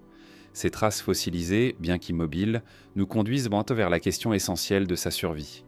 Car si elles témoignent de son passé, elles indiquent aussi que cette créature a traversé des crises planétaires que peu d'espèces auraient pu endurer. Et c'est vers ces crises que nous nous tournons désormais afin de comprendre comment une existence si fragile, en apparence, a pu résister à la violence géologique qui a effacé tant d'autres formes de vie. À travers 2 millions d'années, cette espèce a traversé des crises dont l'ampleur dépasse tout ce que l'humanité peut imaginer. Les bouleversements récents qui nous préoccupent ne représentent qu'un fragment infime des transformations qui ont marqué la Terre au cours des temps anciens. Les glaciations successives, les sécheresses prolongées, les déplacements de faune, les extinctions régionales et les réorganisations complètes d'écosystèmes entiers ont jalonné son histoire. Pourtant, à chaque étape, cette créature a trouvé un moyen de persister. Comprendre comment elle a survécu à tant de bouleversements revient à interroger la nature même de la résilience biologique. Elle s'est maintenue dans des mondes où l'existence semblait presque impossible, s'ajustant sans jamais se transformer de manière radicale. L'une des crises les plus marquantes auxquelles elle a dû faire face fut l'avancée des périodes glaciaires. Ces épisodes s'étendaient sur des dizaines de milliers d'années, remodelant lentement la surface du globe. Les glaciers descendaient depuis les hautes latitudes, recouvrant des régions entières sous une épaisseur de glace. Les températures diminuaient progressivement, les précipitations se modifiaient, les forêts reculaient, laissant place à des steppes austères. Pour de nombreuses espèces, ces transitions furent fatales. Certaines perdirent leur habitat, d'autres virent en leurs ressources s'effondrer. L'espèce que nous étudions, en revanche, semblait anticiper ces bouleversements. Son mode de vie lent, son régime souple et son besoin limité en ressources lui permirent à cet de s'adapter à des environnements plus froids, sans trop de peine. Lorsque le froid s'installait durablement, elles changeaient simplement de micro-habitat. Au lieu de migrer sur de longues distances, elles se déplaçaient vers des zones où l'eau stagnante persistait, où la végétation résistait mieux au froid, ou encore vers des espaces protégés du vent par la topographie. Ce n'était pas une fuite, mais un ajustement précis et localisé. Grâce à sa petite taille, à son métabolisme modéré et à sa capacité à supporter des conditions difficiles, elle pouvait rester dans des zones que les grands herbivores et carnivores abandonnaient honte. Ainsi, au cœur d'une terre gelée, elle trouvait encore des refuges où poursuivre son existence. Mais les crises planétaires ne furent pas uniquement marquées par le froid. D'autres épisodes révélèrent des périodes de chaleur intense, des phases d'assèchement, des incendies naturels à grande échelle ou encore des éruptions volcaniques massives. Les cendres rejetées dans l'atmosphère obscurcissaient le ciel, les sols se recouvraient de dépôts minéraux, les plantes disparaissaient enquillées localement pendant plusieurs saisons. Ces conditions extrêmes mettèrent à rude épreuve les espèces qui dépendaient d'une abondance constante. Mais encore une fois, l'espèce ancienne trouvait un moyen de subsister. Sa capacité à réduire son activité, à supporter de longues périodes d'attente et à se nourrir de ressources minimales lui conférait une résistance particulière. Elle n'avait pas besoin d'environnements luxuriants. Elle survivait dans les marges des écosystèmes, là où la rudesse du monde éliminait les concurrents. Les épisodes volcaniques laissèrent des traces visibles dans ces fossiles. On y décèle parfois des dépôts de cendres incrustés dans les strates où gisaient ces restes. Ces dépôts racontent un monde obscurci, où la lumière du soleil peinait à traverser une atmosphère saturée de particules. Pourtant, même dans ces environnements hostiles, la créature ne disparaît jamais totalement. Les sédiments qui succèdent à ces couches témoignent d'un retour progressif de la vie, et l'on y retrouve à nouveau les indices de sa présence. Ce cycle de disparition temporaire et de réapparition illustre sa flexibilité. Elle pouvait s'effacer brièvement avant de reprendre sa place lorsque les conditions se stabilisaient. Une autre série de crises toucha les ressources alimentaires. Lorsque certains cycles écologiques s'effondraient, des chaînes trophiques entières se désintégraient. Les grands herbivores mouraient en masse, privant les carnivores de nourriture. Les insectes migrateurs voyaient leur population s'effondrer, modifiant les équilibres au sein des écosystèmes. L'espèce que nous étudions, elle, se nourrissait de végétaux modestes, de petits organismes accessibles même lorsque la biodiversité chutait. Elle utilisait les restes de plantes résistantes, les fragments accumulés dans les zones humides, les micro-organismes présents dans les sols saturés d'eau. Ce régime varié, peu exigeant, lui permettait d'échapper à la famine là où d'autres périssaient. Les prédateurs qui dominaient certaines époques auraient pu représenter une menace sérieuse. Pourtant, de manière presque étonnante, cette espèce semble avoir évité la plupart des pressions de prédation. Sa discrétion, combinée à sa présence dans des zones difficiles d'accès, la rendait le moins visible. Elle ne représentait pas une ressource privilégiée, ce qui la protégeait. Même lorsque des prédateurs opportunistes exploraient les milieux humides, la créature restait difficile à repérer. Sa coloration, son immobilité fréquente et sa faible empreinte sensorielle contribuaient à la maintenir en dehors du champ visuel des grands chasseurs. Ce n'était pas une stratégie offensive, mais une manière de s'effacer dans les plis du paysage. Certaines crises eurent une origine plus subtile. Les changements de végétation, liés aux fluctuations de température et de précipitations, modifièrent la structure même des habitats. Des forêts entières disparurent, remplacées par des prairies. Les sols se compactèrent, devinrent plus pauvres ou se recouvrirent d'eau. Ces modifications forcèrent de nombreuses espèces à quitter leur territoire ou à adopter de nouveaux modes de vie. La créature ancienne, avec sa lenteur caractéristique, adopta une stratégie simple. Elle suivit les micro-habitats qui persistaient sans jamais outrepasser les limites que son propre comportement imposait. Cette fidélité aux zones humides fut à la fois sa force et sa contrainte. Elle ne pouvait s'adapter aux environnements totalement secs, mais ces derniers ne s'imposèrent donc jamais durablement dans toutes les régions où elle vivait. Dans certains cas, la présence humaine aurait pu représenter une crise nouvelle. Lorsque nos ancêtres commencèrent à occuper des territoires de plus en plus vastes, leur impact sur la faune fut considérable. Ils modifièrent des paysages par le feu, la chasse ou l'agriculture. Ils provoquèrent la disparition d'espèces incapables de résister à ces nouvelles pressions. Pourtant, la créature ancienne traversa également cette transition sans s'effondrer. Elle occupait des zones moins recherchées par les humains, ce qui lui permit de maintenir ses populations. Elle évita les conflits directs en restant dans des espaces jugés peu utiles par les premiers groupes humains. Sa discrétion lui permit encore une fois de s'effacer derrière les activités humaines, sans interpeller ceux qui auraient pu lui nuire. Les pressions modernes, cependant, représentent un type de crise inédit pour elle. Les milieux humides, qui constituaient son refuge ancestral, diminuent sous l'effet de la transformation des sols, du drainage, de l'urbanisation et de la pollution. Les zones autrefois isolées deviennent accessibles, leurs écosystèmes se modifiant trop rapidement pour qu'elles puissent s'ajuster. Là où elle avait jadis traversé les crises en se fondant dans le paysage, elle se retrouve désormais face à des changements qui déplacent ou détruisent les habitats dont elle dépend. La question n'est plus de savoir si elle peut résister à des transformations naturelles, mais si elle peut survivre à un monde façonné par une espèce qui modifie plus vite que jamais les structures écologiques. Cette réflexion remet en perspective l'idée même de crise.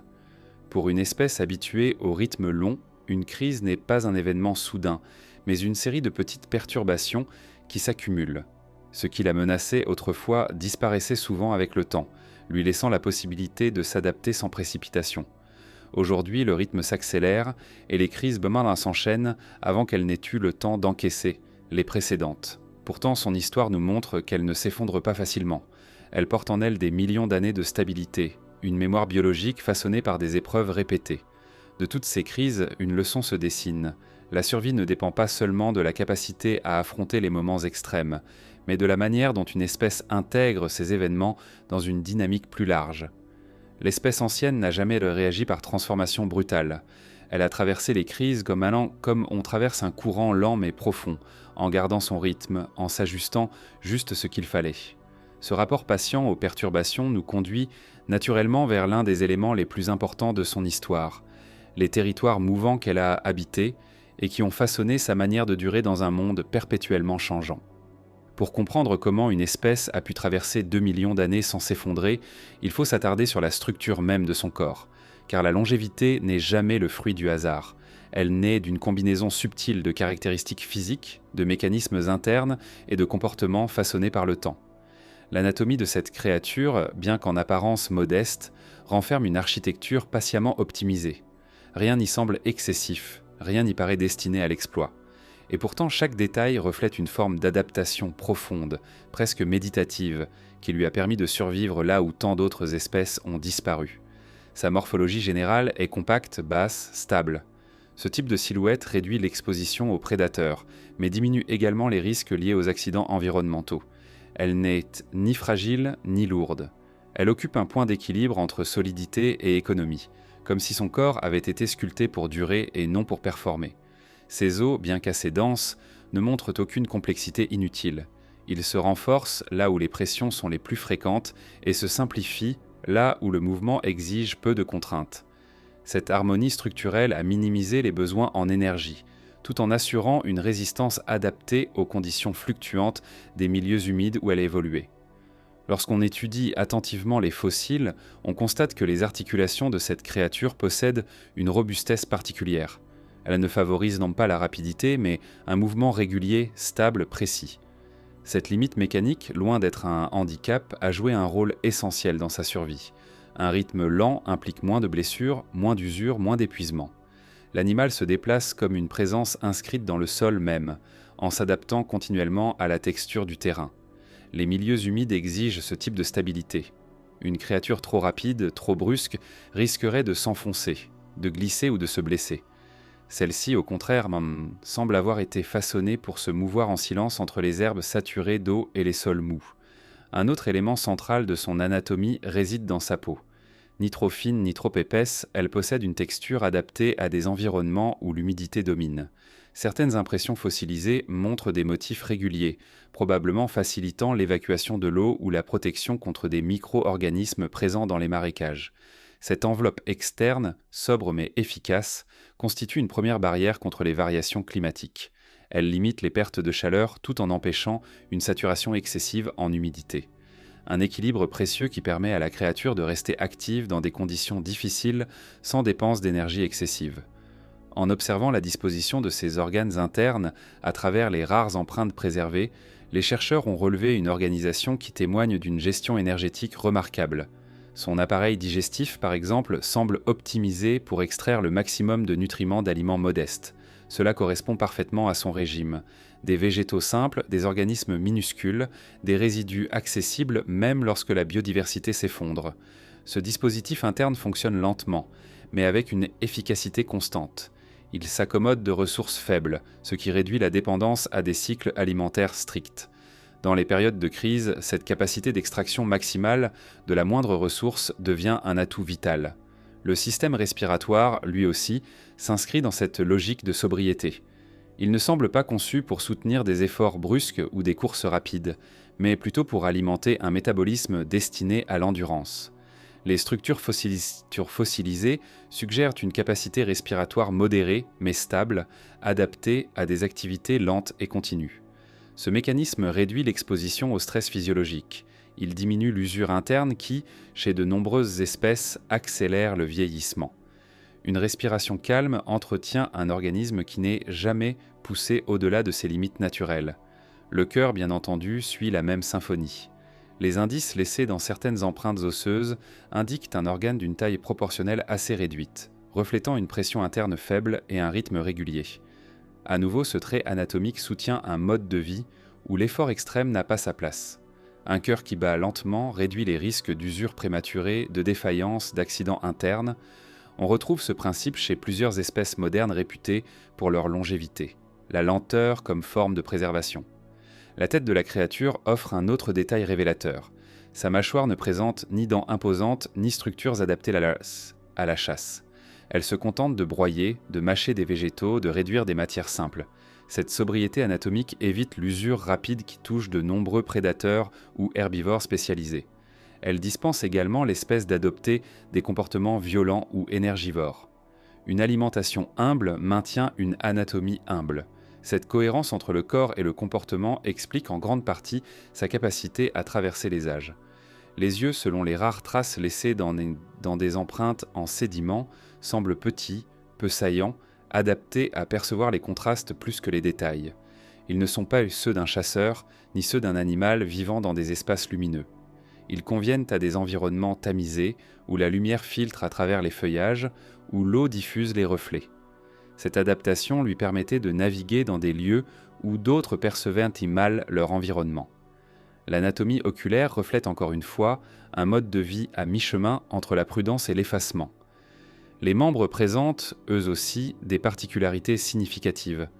Leur forme robuste suggère un appui stable, une adaptation au sol irrégulier et souvent boueux.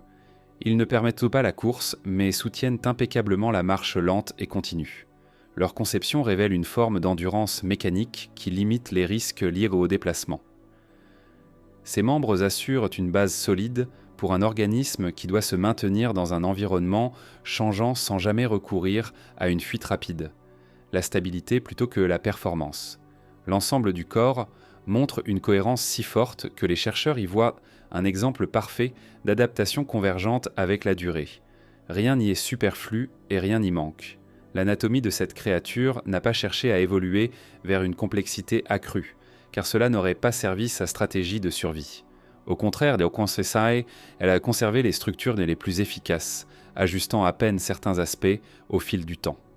Cette constance morphologique est l'un des indices les plus marquants de son ancienneté. Elle est la preuve qu'un organisme peut atteindre un équilibre si complet que le changement devient inutile. On pourrait croire que cette absence d'innovation physique aurait pu fragiliser l'espèce. Mais c'est le contraire. En se maintenant dans des paramètres biologiques simples, elle a minimisé les risques d'erreurs adaptatives. Les espèces qui évoluent rapidement peuvent accumuler des transformations qui les rendent dépendantes de conditions spécifiques. Si ces conditions disparaissent, l'espèce disparaît à son tour. Celle-ci n'a jamais couru ce risque. Son anatomie stable la rendait capable de s'adapter à des environnements variés sans nécessiter de modifications profondes. Cette forme de perfection fonctionnelle révèle également une autre dimension, l'importance de la retenue dans l'évolution. Alors que de nombreuses espèces cherchent inconsciemment à occuper des niches nouvelles en se transformant, cette créature a choisi la voie inverse. Elle s'est maintenue dans une zone de confort écologique, développant un corps parfaitement adapté à des milieux qu'elle n'a jamais voulu dominer. Ce choix biologique, inscrit dans ses gènes, a façonné une identité qui n'a presque pas changé en 2 millions d'années. L'anatomie de cette espèce raconte une vérité simple. La durée est parfois le fruit de la modestie. Un corps qui ne cherche ni la performance ni la domination peut traverser les temps plus sereinement qu'un organisme dont la survie repose sur des stratégies complexes. Comprendre cette architecture, c'est comprendre la base même de son endurance. Et c'est aussi une invitation à observer l'équilibre fragilisé dans lequel elle vit aujourd'hui. Car son anatomie, parfaitement adaptée à la lenteur du monde ancien, doit désormais faire face à un monde où les changements se produisent à une vitesse inédite. Ce constat nous mène naturellement vers la question suivante. Comment cet équilibre interne se confronte-t-il aux fragilités actuelles de l'environnement ? Une interrogation essentielle à explorer dans la suite de cette histoire. Depuis ses origines lointaines, cette espèce s'est maintenue grâce à un équilibre d'une finesse presque invisible. Un équilibre qui repose sur la constance de son corps, la modération de ses comportements et la stabilité des milieux humides qui lui servent de refuge. À travers 2 millions d'années, ce système a rarement vacillé. Mais son apparente solidité cache une réalité plus subtile. Cet équilibre est fragile, né d'une harmonie précise entre ses besoins et ce que le monde peut offrir. Comprendre cet ajustement délicat revient à percevoir la frontière ténue qui sépare la résilience de la vulnérabilité.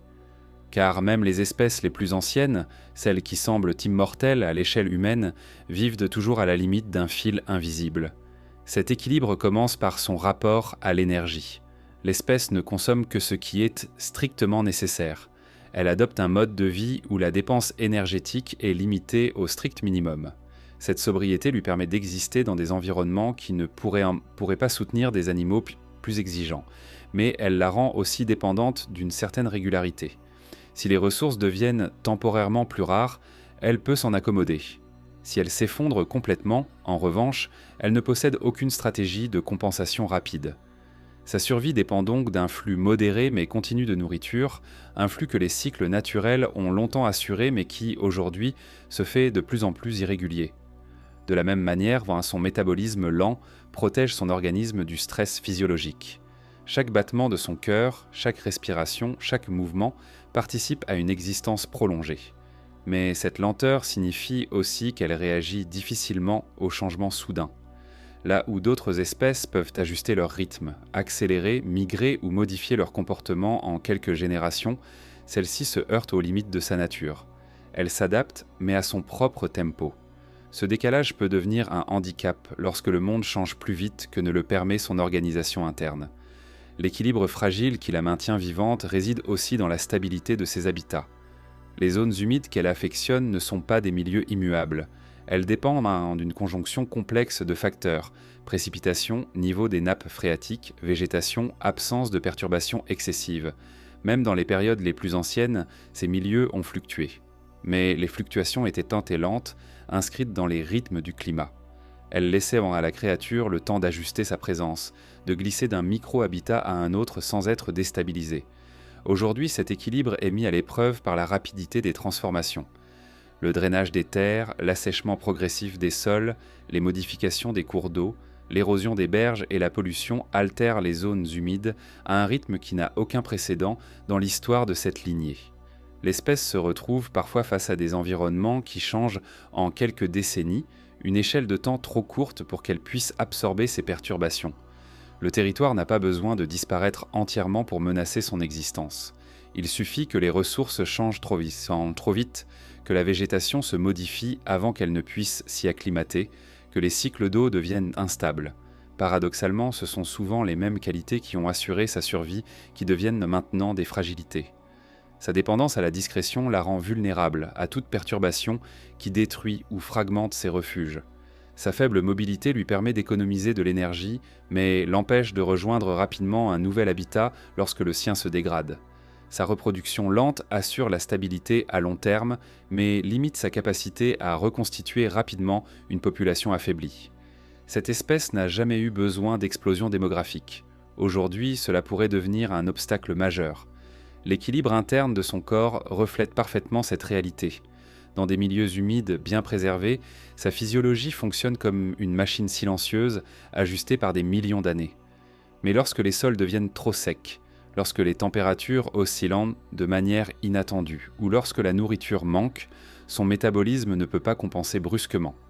Elle peut entrer dans une phase d'attente, réduire encore son activité, mais si la perturbation dépasse un seuil critique, elle n'a pas les moyens de répondre immédiatement.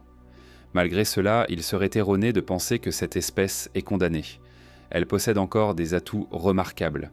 Son corps est robuste, son énergie dépensée avec parcimonie, sa discrétion la protège de nombreux dangers. Sa sensibilité aux signaux faibles de l'environnement lui permet de percevoir les modifications avant qu'elles ne deviennent drastiques. Elle ajuste ses comportements, parfois imperceptiblement, parfois de manière plus visible, mais toujours dans la continuité de son rythme profond. Ce sont ces ajustements subtils qui lui ont permis d'échapper à tant de crises anciennes. Son équilibre repose également sur une relation intime avec la végétation des zones humides. Les plantes qui dominent ces milieux, fougères, herbes denses, mousses, arbustes aux racines plongeantes, sont elles aussi adaptées à des fluctuations lentes. Elles constituent un réseau vivant qui offre nourriture, refuge et stabilité au fil des saisons. Tant que ce réseau subsiste, même partiellement, l'espèce peut se maintenir. Les interactions entre l'animal et ses plantes sont anciennes, presque symbiotiques. Elles sont inscrites dans sa manière de se nourrir, de se déplacer et de se protéger. Cependant, lorsque la structure végétale se dégrade, l'équilibre s'effondre. Sans la densité des herbes, l'animal devient plus visible aux prédateurs. Sans certaines plantes, la nourriture manque. Sans l'ombre naturelle, la température du sol peut augmenter à un niveau qui perturbe son métabolisme. Chaque détail compte car son organisme est calibré pour un monde d'une stabilité relative. Elle a survécu à des crises de planétaires parce que ces crises, malgré leur ampleur, s'étiraient sur des temps longs.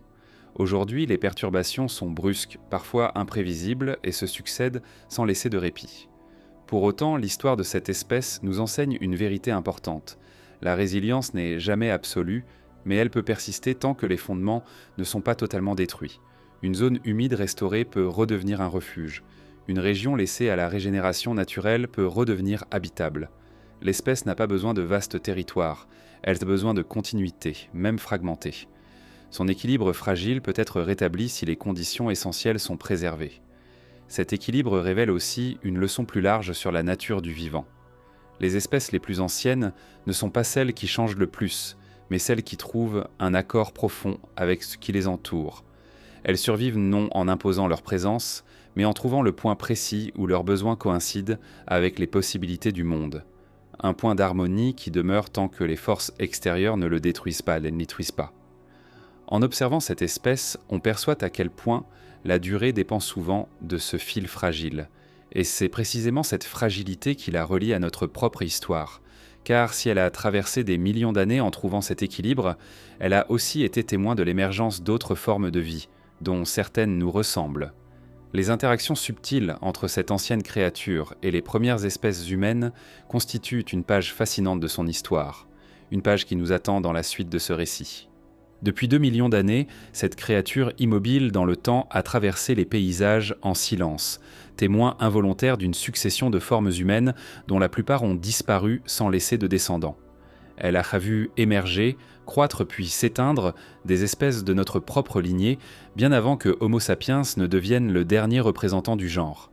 Cette cohabitation ancienne, rarement évoquée, confère à sa présence une profondeur particulière, celle d'un être qui a partagé la Terre avec nos ancêtres les plus lointains, tout en demeurant étranger à leurs métamorphoses successives. Elle s'est contentée de les voir passer, comme on regarde des silhouettes traverser un horizon changeant.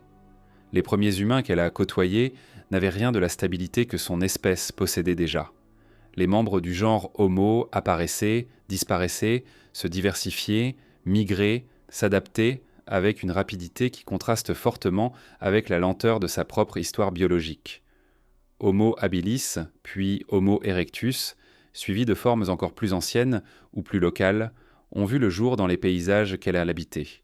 Ils taillaient la pierre, manipulaient les carcasses, apprenaient à tirer parti des ressources, mais ils ne possédaient pas encore la maîtrise du feu ou l'intelligence symbolique que l'on associe à notre espèce. Dans ce monde primitif, les interactions entre cette créature et les premiers humains étaient probablement inexistantes. Les humains archaïques vivaient dans les savanes ouvertes, chassant des proies plus rapides et se regroupaient sur des territoires qu'ils exploitaient activement. La créature, elle, suivait son réseau de zones humides, se tenant à l'écart de ces scènes bruyantes. Pourtant, leurs empreintes se retrouvent parfois dans les mêmes strates fossiles, témoignant d'une coexistence silencieuse. Les humains ne l'utilisaient ni comme ressource ni comme matériau. Elle ne représentait ni menace ni opportunité. Elle appartenait simplement au décor vivant de leur monde. Puis vint Homo erectus, dont la longévité est remarquable en fait, l'un des premiers véritables voyageurs du genre humain. Cette espèce migra sur des territoires immenses, découvrant des climats plus froids, des environnements différents, des paysages nouveaux. À mesure que ces groupes humains s'étendaient, ils traversaient aussi les habitats de notre créature. Mais une fois encore, la cohabitation resta discrète. Homo erectus était occupé par la recherche de proies et de matériaux lithiques, par l'apprentissage des gestes qui deviendraient en plus tard les fondations de la culture humaine. Rien n'indique qu'il ait porté attention à cette espèce lente, discrète, presque invisible.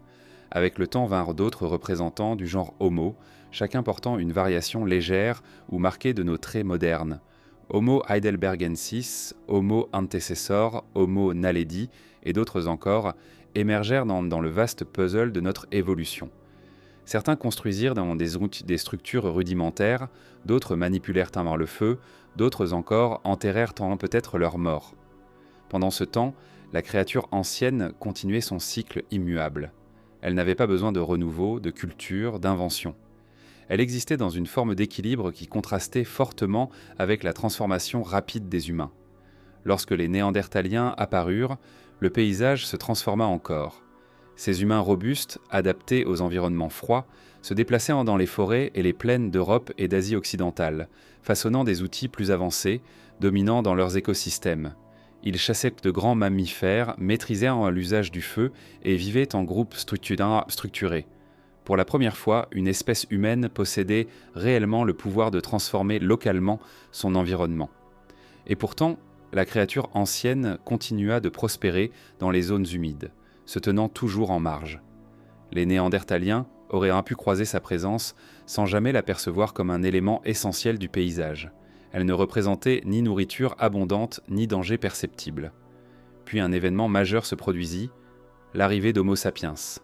Une espèce jeune, au regard vif, au comportement innovant, capable de créer des outils complexes, de s'organiser socialement et de dominer presque tous les environnements qu'elle traversait. Contrairement à ses prédécesseurs, Homo sapiens se déployait sur les territoires avec une rapidité inédite. Ses migrations furent plus vastes encore, ses stratégies plus variées, sa capacité d'adaptation presque illimitée. Pour la première fois, un être vivant semblait en mesure de redéfinir entièrement les paysages naturels. Cette transition marqua un tournant silencieux pour la créature ancienne. Non pas parce que Homo sapiens la traquait, mais parce que les milieux humides commençaient lentement à se transformer sous l'influence humaine.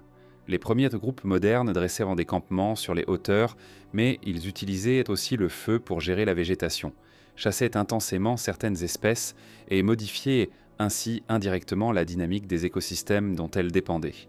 Elle continuait à survivre sans être inquiétée, mais elle avait rencontré un être capable de remodeler le monde, beaucoup plus vite que ne le permettaient les cycles naturels. À mesure que les humains modernes s'étendirent, ils virent disparaître les Néandertaliens, puis d'autres espèces humaines encore présentes. Notre créature, elle, continua de coexister avec ces populations successives sans jamais entrer en compétition avec elles. La disparition de ces branches humaines peut être interprétée comme un signe de l'instabilité de notre propre lignée. Là où la créature semblait incarner la continuité, l'humanité représentait le changement, la rupture, l'expérimentation. Cette différence fondamentale éclaire leur histoire commune. Une espèce immobile d'un côté, une espèce aux multiples tentatives de l'autre. Lorsque les humains commencèrent à s'organiser en sociétés agricoles, les territoires se modifièrent à un rythme plus soutenu. Les zones humides furent ensuite drainées, les forêts fragmentées, les animaux domestiques introduits dans des régions où ils n'avaient jamais vécu. Ce bouleversement fut sans doute l'un des premiers défis sérieux pour l'espèce ancienne. Les frontières mouvantes de ces habitats, autrefois dictées par le climat et la géologie, se virent désormais redessinées, cernées par les mains humaines. Pourtant, elle trouva encore des refuges. Dans les marges des champs, dans les vallons forestiers, dans les marécages que l'on n'exploitait pas, elle continua à se maintenir. Elle survécut ainsi aux premières civilisations, aux empires, aux villes grandissantes, sans jamais entrer véritablement dans le champ de vision des humains. Même lorsque l'urbanisation s'intensifia, elle restait présente dans les poches de nature oubliées, là où l'eau stagnait encore. Les humains avançaient avec l'idée que tout pouvait être transformé, cultivé, maîtrisé. Elle, au contraire, incarnait la part discrète du monde, qui persiste malgré les conquêtes, malgré la vitesse, malgré les ambitions. Cette cohabitation millénaire dévoile un contraste saisissant. D'un côté, les humains s'efforçaient de transformer le monde pour répondre à leurs besoins. De l'autre, cette espèce ancienne se contentait de s'adapter au reste du monde naturel, survivant dans les espaces que l'humanité ne convoitait pas. Elle observa ainsi l'apparition de l'écriture, les grandes migrations, la navigation lointaine, les échanges entre civilisations, sans jamais en être affectée directement. Aujourd'hui encore, elle partage la planète avec Homo sapiens, la dernière espèce humaine encore debout. Une espèce dont la jeunesse se mesure en quelques centaines de milliers d'années, bien peu face aux millions d'années de sa propre lignée. Notre modernité rapide contraste avec sa patience ancienne. Nous construisons, détruisons, explorons, inventons à un rythme effréné. Elle demeure dans un temps plus profond, un temps où les gestes se répètent, où la vie s'écoule avec une lenteur qui défie la frénésie humaine. En observant cette cohabitation improbable, une question se dessine en filigrane. Que signifie réellement survivre à l'humanité, non pas en lui résistant, mais en lui échappant ? Car si cette créature nous a vu naître, croître et transformer le monde, que peut-elle nous apprendre sur notre propre durée ?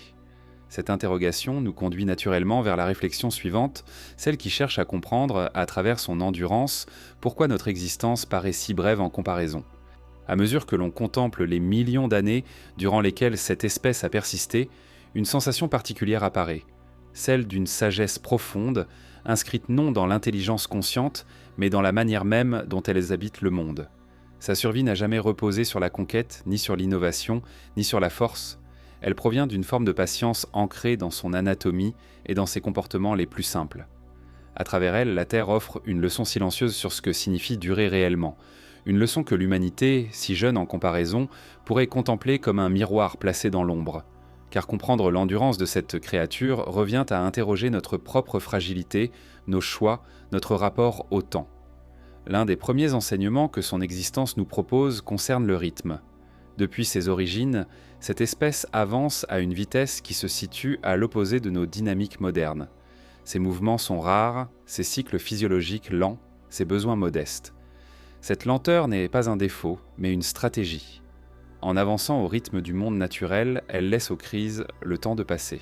Elle n'affronte pas la tempête, elle la laisse glisser autour d'elle, se réfugie dans des endroits où les impacts sont moindres, attend jusqu'à ce que l'environnement retrouve un semblant d'équilibre. Son endurance n'est donc pas une résistance brute, mais une capacité à absorber les variations sans se briser. Cette attitude contraste violemment avec celle de l'humanité. Notre espèce s'est construite sur l'accélération. Nous avons inventé des outils pour aller plus vite, pour produire plus vite, pour transformer plus vite. Chaque génération cherche à dépasser celle qui la précède, à réinventer les structures du monde en quelques décennies seulement.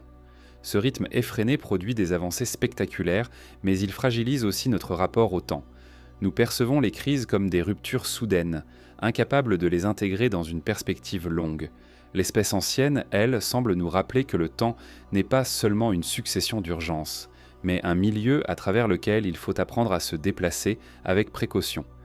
Un autre enseignement fondamental réside dans la relation à l'environnement. La créature n'a jamais imposé sa présence. Elle s'est intégrée au milieu qu'elle traversait, se contentant de ce que la terre lui offrait sans chercher à remodeler les paysages. Elle prenait peu, elle perturbait peu, et c'est précisément ce faible impact qui lui a permis de durer. Ses besoins modestes lui ont évité les pièges de la dépendance extrême. Les espèces qui consomment beaucoup, qui bouleversent les cycles naturels, qui exigent des environnements spécifiques, sont souvent les premières à disparaître lorsque ces environnements se modifient. A l'inverse, celle-ci s'est toujours tenue dans les marges, là où les exigences obéissant sont faibles, où la nature demeure maîtresse du rythme. L'humanité suit un chemin inverse. Notre survie dépend désormais de systèmes complexes. Infrastructures, ressources intensément exploitées, technologies analogues fragiles, dépendantes d'un équilibre global. Nous avons quitté les marges pour occuper le centre de la scène écologique, imposant notre présence à chaque recoin de la planète. Cette domination offre un confort immense, mais elle n'est pas synonyme de durée. L'espèce ancienne semble nous murmurer que la puissance n'est pas un gage de pérennité. La Terre ne récompense pas toujours l'ambition. Parfois, elle préserve simplement ce qui s'accorde le mieux à son rythme profond. Sa longévité met aussi en lumière la question de la résilience. Nous associons souvent ce concept à la capacité de rebondir, de se relever après un choc. Mais sa résilience repose sur autre chose, l'absence de rupture. Elle évite les extrêmes tant dans son comportement que dans ses besoins. En vivant toujours en deçà des seuils critiques, elle réduit les risques d'effondrement brutal. Cette forme de résilience séduit par sa discrétion. Elle n'est pas spectaculaire, elle ne se manifeste pas par des transformations rapides ou des mécanismes sophistiqués. Elle repose sur une prudence constante, presque instinctive, qui s'exprime dans chaque aspect de son existence. L'humanité, à l'inverse, construit souvent sa résilience sur l'idée de réparation, reconstruire après avoir détruit, innover après une crise, compenser après une erreur. Cette dynamique peut être efficace, mais elle suppose des cycles où l'on court constamment après les conséquences de nos propres actions. Le contraste était frappant. Alors que la créature minimise l'exposition aux torts-ruptures, nous les multiplions. Une leçon émerge donc. Il existe une résilience lente, celle qui évite plutôt que celle qui répare. Un enseignement plus subtil concerne la continuité biologique. Dans notre lignée, les espèces se succèdent rapidement. Les formes humaines les plus anciennes n'ont laissé que des traces fossiles. D'autres se sont éteintes sans laisser de descendants directs. Même Homo sapiens, malgré son succès apparent, n'existe que depuis une fraction infime de l'histoire du vivant. À l'échelle des temps géologiques, nous sommes encore une espèce en transition, fragile, incertaine, dépendante d'un équilibre que nous modifions sans toujours le comprendre. La créature ancienne, elle, incarne une stabilité que nous n'avons jamais approchée. Cette différence interroge la notion même de progrès. Nous considérons souvent la complexité comme une réussite, un cerveau plus grand, des sociétés plus élaborées, des outils plus sophistiqués. Mais la durée de l'espèce montre que la complexité n'est pas toujours synonyme de stabilité. Elle peut même devenir un fardeau lorsque les conditions changent trop vite. L'espèce ancienne nous renvoie une idée presque dérangeante. Parfois la simplicité protège mieux que l'innovation. Non pas en empêchant l'évolution, mais en limitant les risques associés à la spécialisation extrême. Il existe en elle une forme de sobriété naturelle qui s'oppose à nos excès. Une sobriété qui favorise l'adaptation lente, l'intégration au cycle profond de la Terre, la réduction des dépendances critiques. Cette sobriété n'est pas choisie. Elle est née d'un processus d'évolution long et patient. Mais pour nous, elle pourrait devenir une source d'inspiration. Non pas pour imiter le mode de vie d'un animal, mais pour comprendre que la durée nécessite souvent de réduire les tensions entre nos besoins et les limites du monde. La leçon la plus poignante qu'elle offre concerne peut-être la place de l'humain au sein du vivant. Elle nous rappelle que nous ne sommes pas les premiers à habiter cette planète, ni les plus durables. Avant nous, d'autres ont traversé des époques entières sans jamais disparaître. Après nous, peut-être que d'autres continueront. Cette perspective n'a rien de fataliste. Elle élargit simplement notre perception du temps.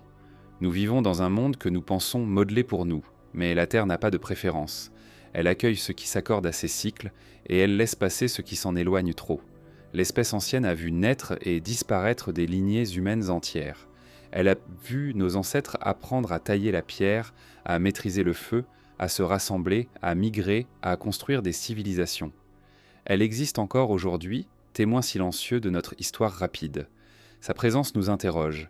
Qu'est-ce qui fait la stabilité d'une espèce ? Qu'est-ce qui garantit sa présence sur la longue durée ? Cette interrogation ouvre la voie à une comparaison inévitable. En contemplant 2 millions d'années de continuité, notre propre histoire, pourtant riche et dense, semble soudain brève, presque fragile. Et c'est cette fragilité apparente qui nous conduit, dans le chapitre suivant, à examiner pourquoi notre espèce, malgré ses conquêtes et sa connaissance du monde, paraît si jeune à l'échelle de la vie sur Terre. Lorsque l'on place l'histoire de l'humanité à côté de celle d'une espèce qui a traversé 2 millions d'années, un vertige discret apparaît. Notre existence, pourtant marquée par des transformations fulgurantes, ne représente qu'un fragment minuscule de l'histoire du vivant. Cette disproportion invite à une réflexion profonde. Pourquoi notre durée paraît-elle si brève, si fragile, si étroite en comparaison ? Comment comprendre cette sensation de jeunesse presque dérisoire face à une créature dont l'apparition précède nos plus lointains ancêtres ? La réponse ne tient pas simplement au nombre d'années, mais à la manière dont notre espèce s'inscrit dans le temps, à la vitesse à laquelle elle évolue et à la relation complexe qu'elle entretient avec le monde. L'un des premiers éléments à considérer est notre apparition tardive. Homo sapiens n'a qu'environ 300 000 ans d'existence. Avant nous, d'autres formes humaines ont vécu puis disparu.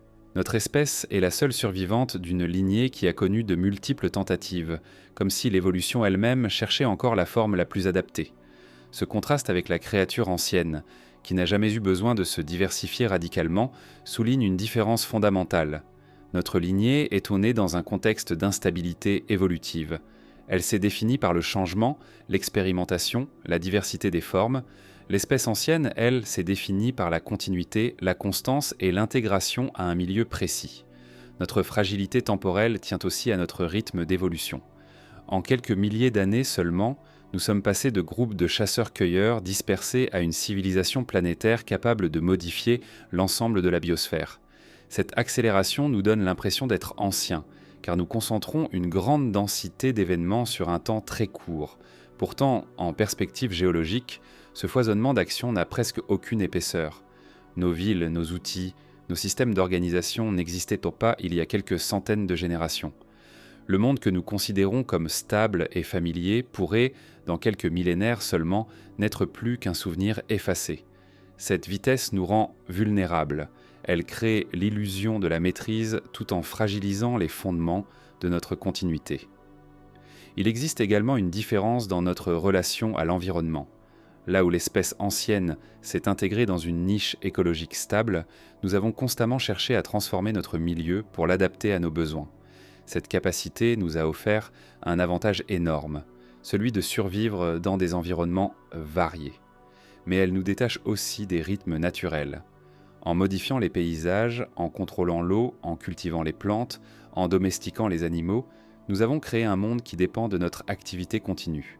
Cette dépendance rend notre survie plus conditionnelle. Elle contraste avec la stabilité de l'espèce ancienne, qui ne demandait presque rien à la Terre et recevait pourtant ce dont elle avait besoin. La notion de risque joue un rôle central dans cette différence de durée perçue.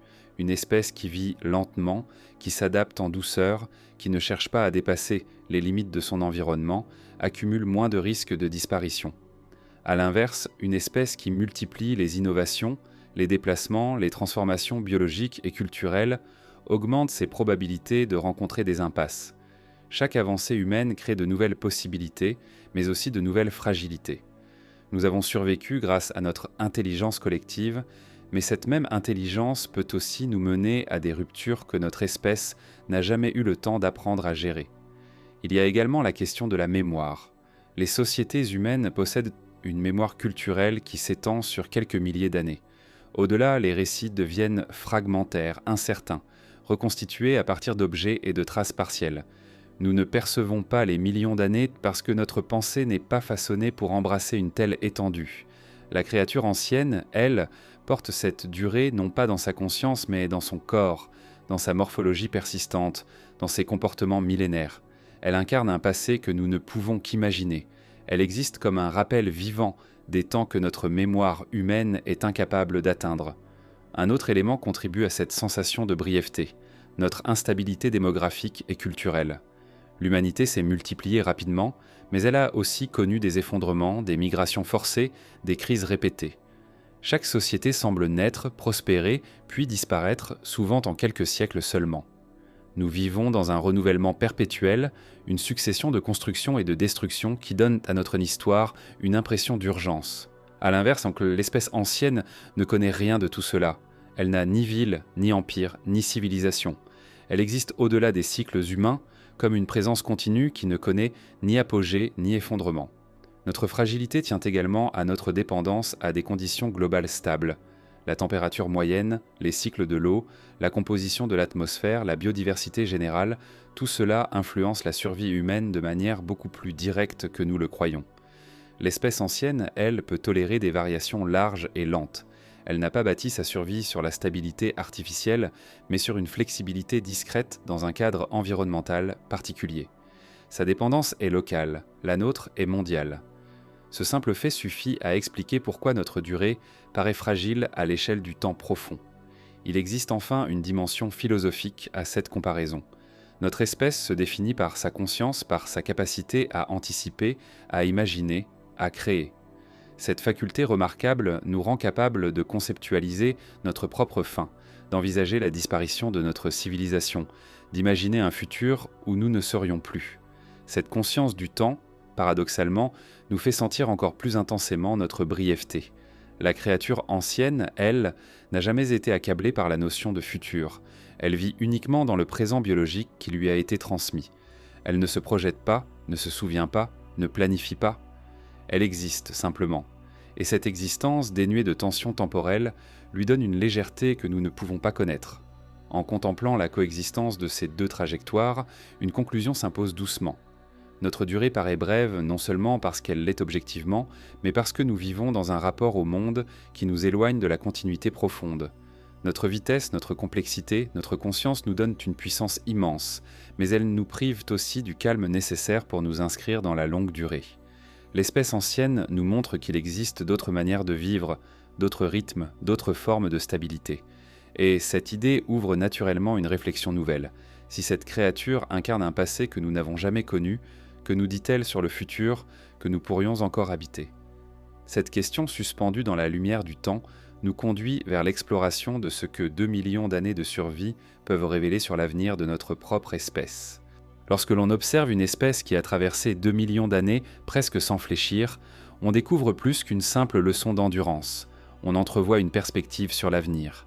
Ce que cette créature silencieuse porte dans sa continuité dépasse l'histoire du passé.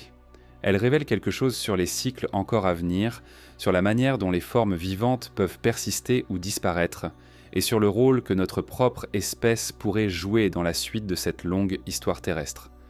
Elle incarne non seulement la mémoire du monde ancien, mais aussi un indice discret de ce que le futur pourrait exiger pour qu'une espèce perdure réellement.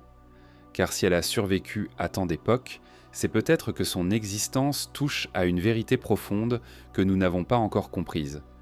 La première de ces révélations concerne la relation au changement.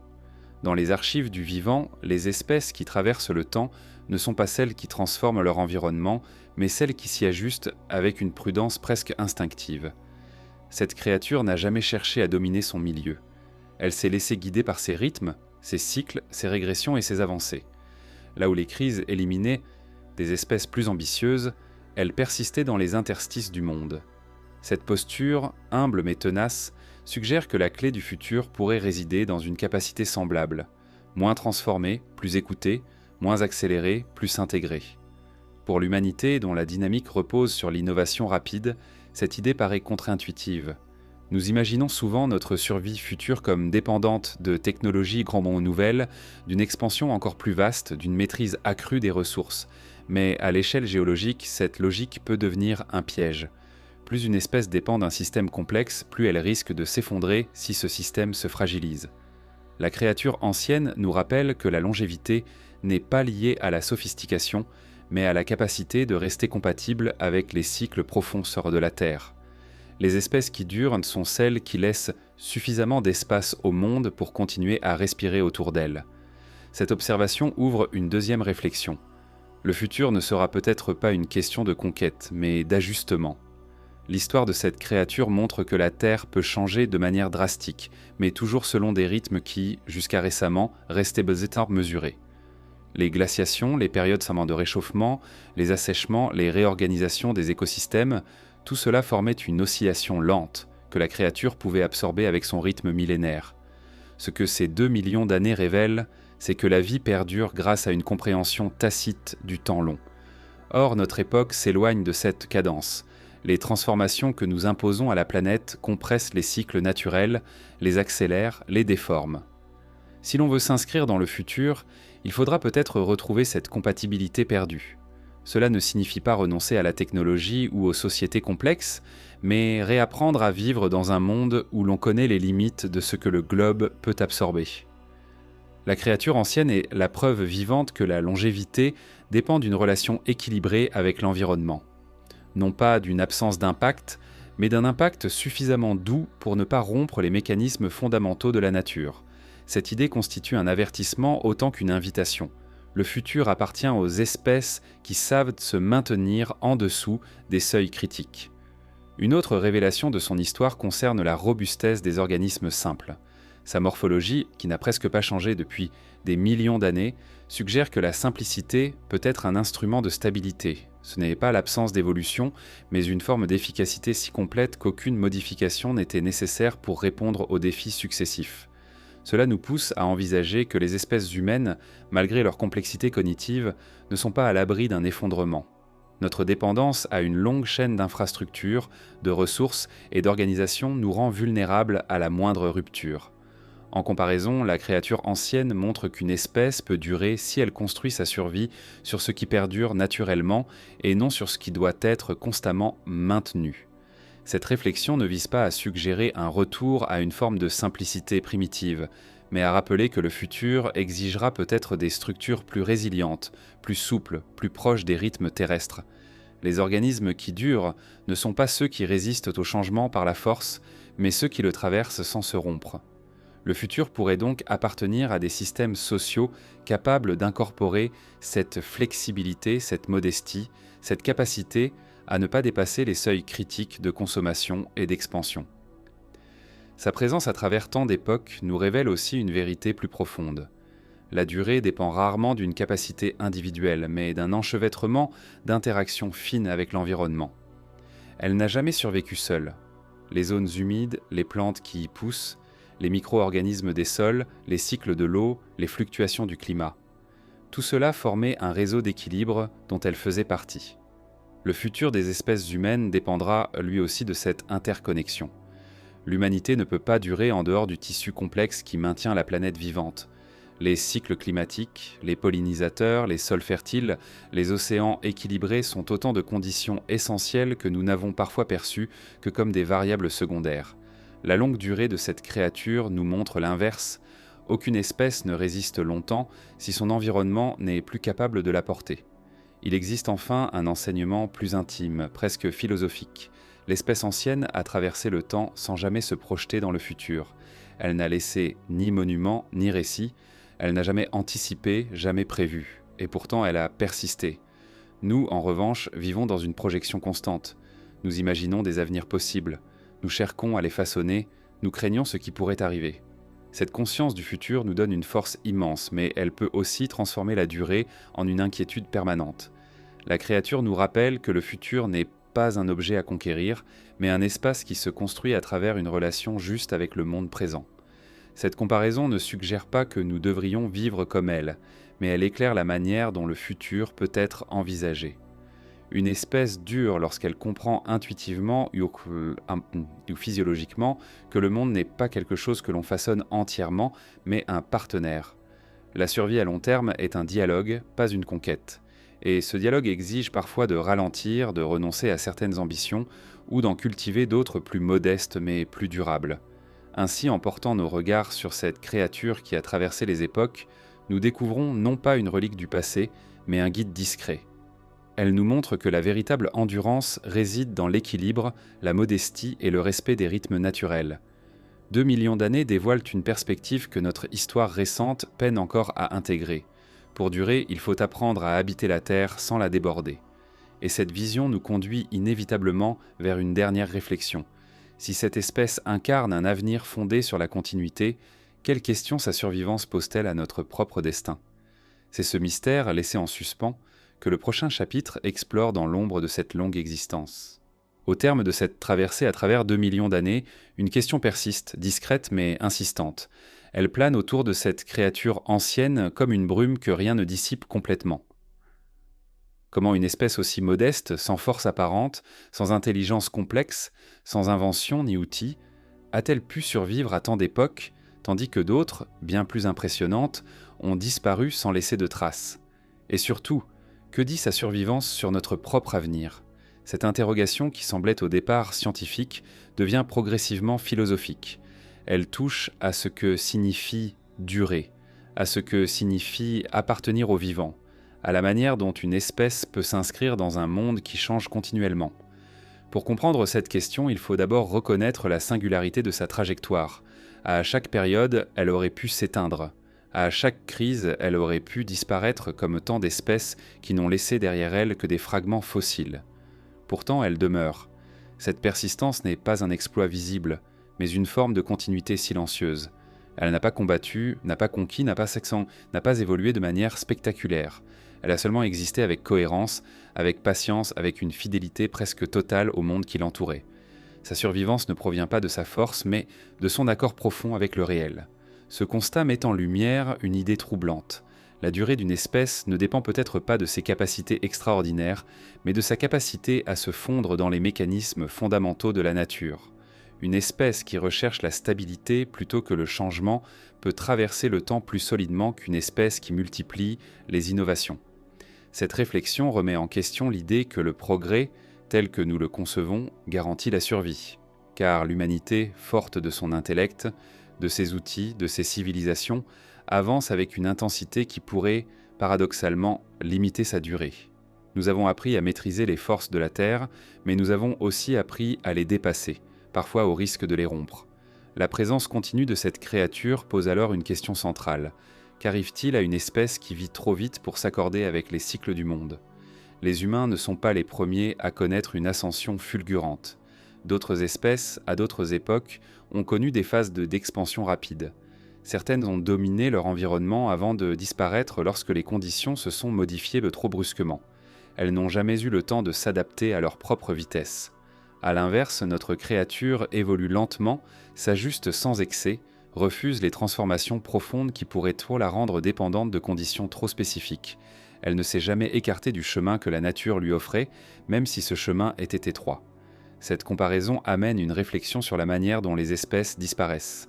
Bien souvent, elles ne sont pas anéanties par une catastrophe directe, mais par un décalage entre leur rythme interne et celui du monde extérieur. Lorsqu'un organisme évolue trop vite ou trop lentement par rapport aux transformations environnementales, il perd son harmonisation avec le réel. La créature ancienne, elle, semble avoir trouvé la cadence juste, celle qui correspond à l'évolution lente de la Terre. Ce synchronisme subtil apparaît comme un élément clé de sa survie, mais cette leçon n'est pas sans nuance. Aujourd'hui, la vitesse du changement ne provient plus seulement du climat, des cycles naturels ou des mouvements géologiques. Elle provient des activités humaines, dont l'impact reconfigure l'espace et le temps plus vite que ce que les rythmes biologiques peuvent absorber. La créature ancienne, malgré sa résilience, se trouve confrontée à une accélération qu'elle n'a jamais connue auparavant. Les zones humides se fragmentent, les sols se modifient, les ressources se raréfient, et ces transformations se produisent sur quelques décennies. Pour une espèce dont l'adaptation se compte en milliers d'années, ce rythme représente une menace réelle. Cette situation soulève une nouvelle question, plus inquiétante. La survivance de cette espèce est-elle encore possible dans un monde dominé par les dynamiques humaines ? Et si elle venait à disparaître, qu'est-ce que cela révélerait de notre manière d'habiter la Terre ? La créature est restée stable pendant 2 millions d'années, traversant des crises qui auraient pu effacer toute vie complexe. Si elle s'éteignait aujourd'hui, ce serait non pas en raison d'un bouleversement naturel, mais d'une transformation trop rapide, trop récente, trop profonde. Sa disparition serait le signe que nous avons rompu un équilibre ancien, un équilibre qui avait permis à tant de formes de vie de persister. Ainsi, la question ouverte par sa survivance ne concerne pas seulement sa propre continuité, mais la nôtre. Elle interroge notre rapport à l'avenir. Notre espèce peut-elle durer ou se précipitera-t-elle vers une instabilité qui dépasse sa capacité d'adaptation ? Nous avons gagné la maîtrise technique du monde, mais cette maîtrise pourrait devenir une fragilité si elle n'est pas accompagnée d'un respect des rythmes naturels. L'espèce ancienne nous montre que le temps long n'est pas une simple donnée, mais un partenariat. On ne survit dans la durée que si l'on comprend comment habiter le monde sans le contraindre au point de le déstabiliser. Elle nous renvoie également à l'idée de modestie. Notre civilisation s'imagine parfois au sommet de l'évolution. Pourtant, cette créature, bien plus simple que nous, a traversé 20 fois plus de temps. Sa persistance nous rappelle que l'évolution ne recherche pas la grandeur, mais l'efficacité silencieuse. Si l'avenir appartient à ceux qui durent, alors la comparaison devient vertigineuse. Notre espèce, en termes de temps profond, n'a fait qu'émerger. Nous sommes encore dans la phase initiale de notre existence, vulnérables, incertains, sujets qu'à des erreurs dont nous ne connaissons pas encore les conséquences. Mais la question laissée ouverte n'est pas seulement une mise en garde, elle est aussi une invitation. Une invitation à percevoir la fragilité du vivant, à reconnaître la valeur de ce qui dure, à comprendre que la continuité ne se conquiert pas, mais s'entretient. Elle invite à envisager un futur où la longévité ne serait pas le fruit d'une victoire, mais d'un ajustement patient entre nos besoins et les limites du monde. Peut-être que la survivance de cette espèce restera intacte, peut-être qu'elle finira par disparaître. Dans les deux cas, elle nous laisse un message immobile. La Terre se souvient de ceux qui respectent son rythme et oublie ceux qui le brisent. La fin de cette histoire n'est donc pas une conclusion, c'est une ouverture, une invitation à regarder l'ancien avec des yeux neufs, à écouter les voix discrètes du vivant, à comprendre que les réponses aux questions du futur se trouvent d'abord parfois dans les espèces les plus silencieuses. Ce qu'elles laissent derrière elles, ce n'est pas une certitude, mais une interrogation suspendue. Si une créature aussi humble a pu traverser 2 millions d'années, qu'exigerait la Terre pour que nous puissions en faire autant ?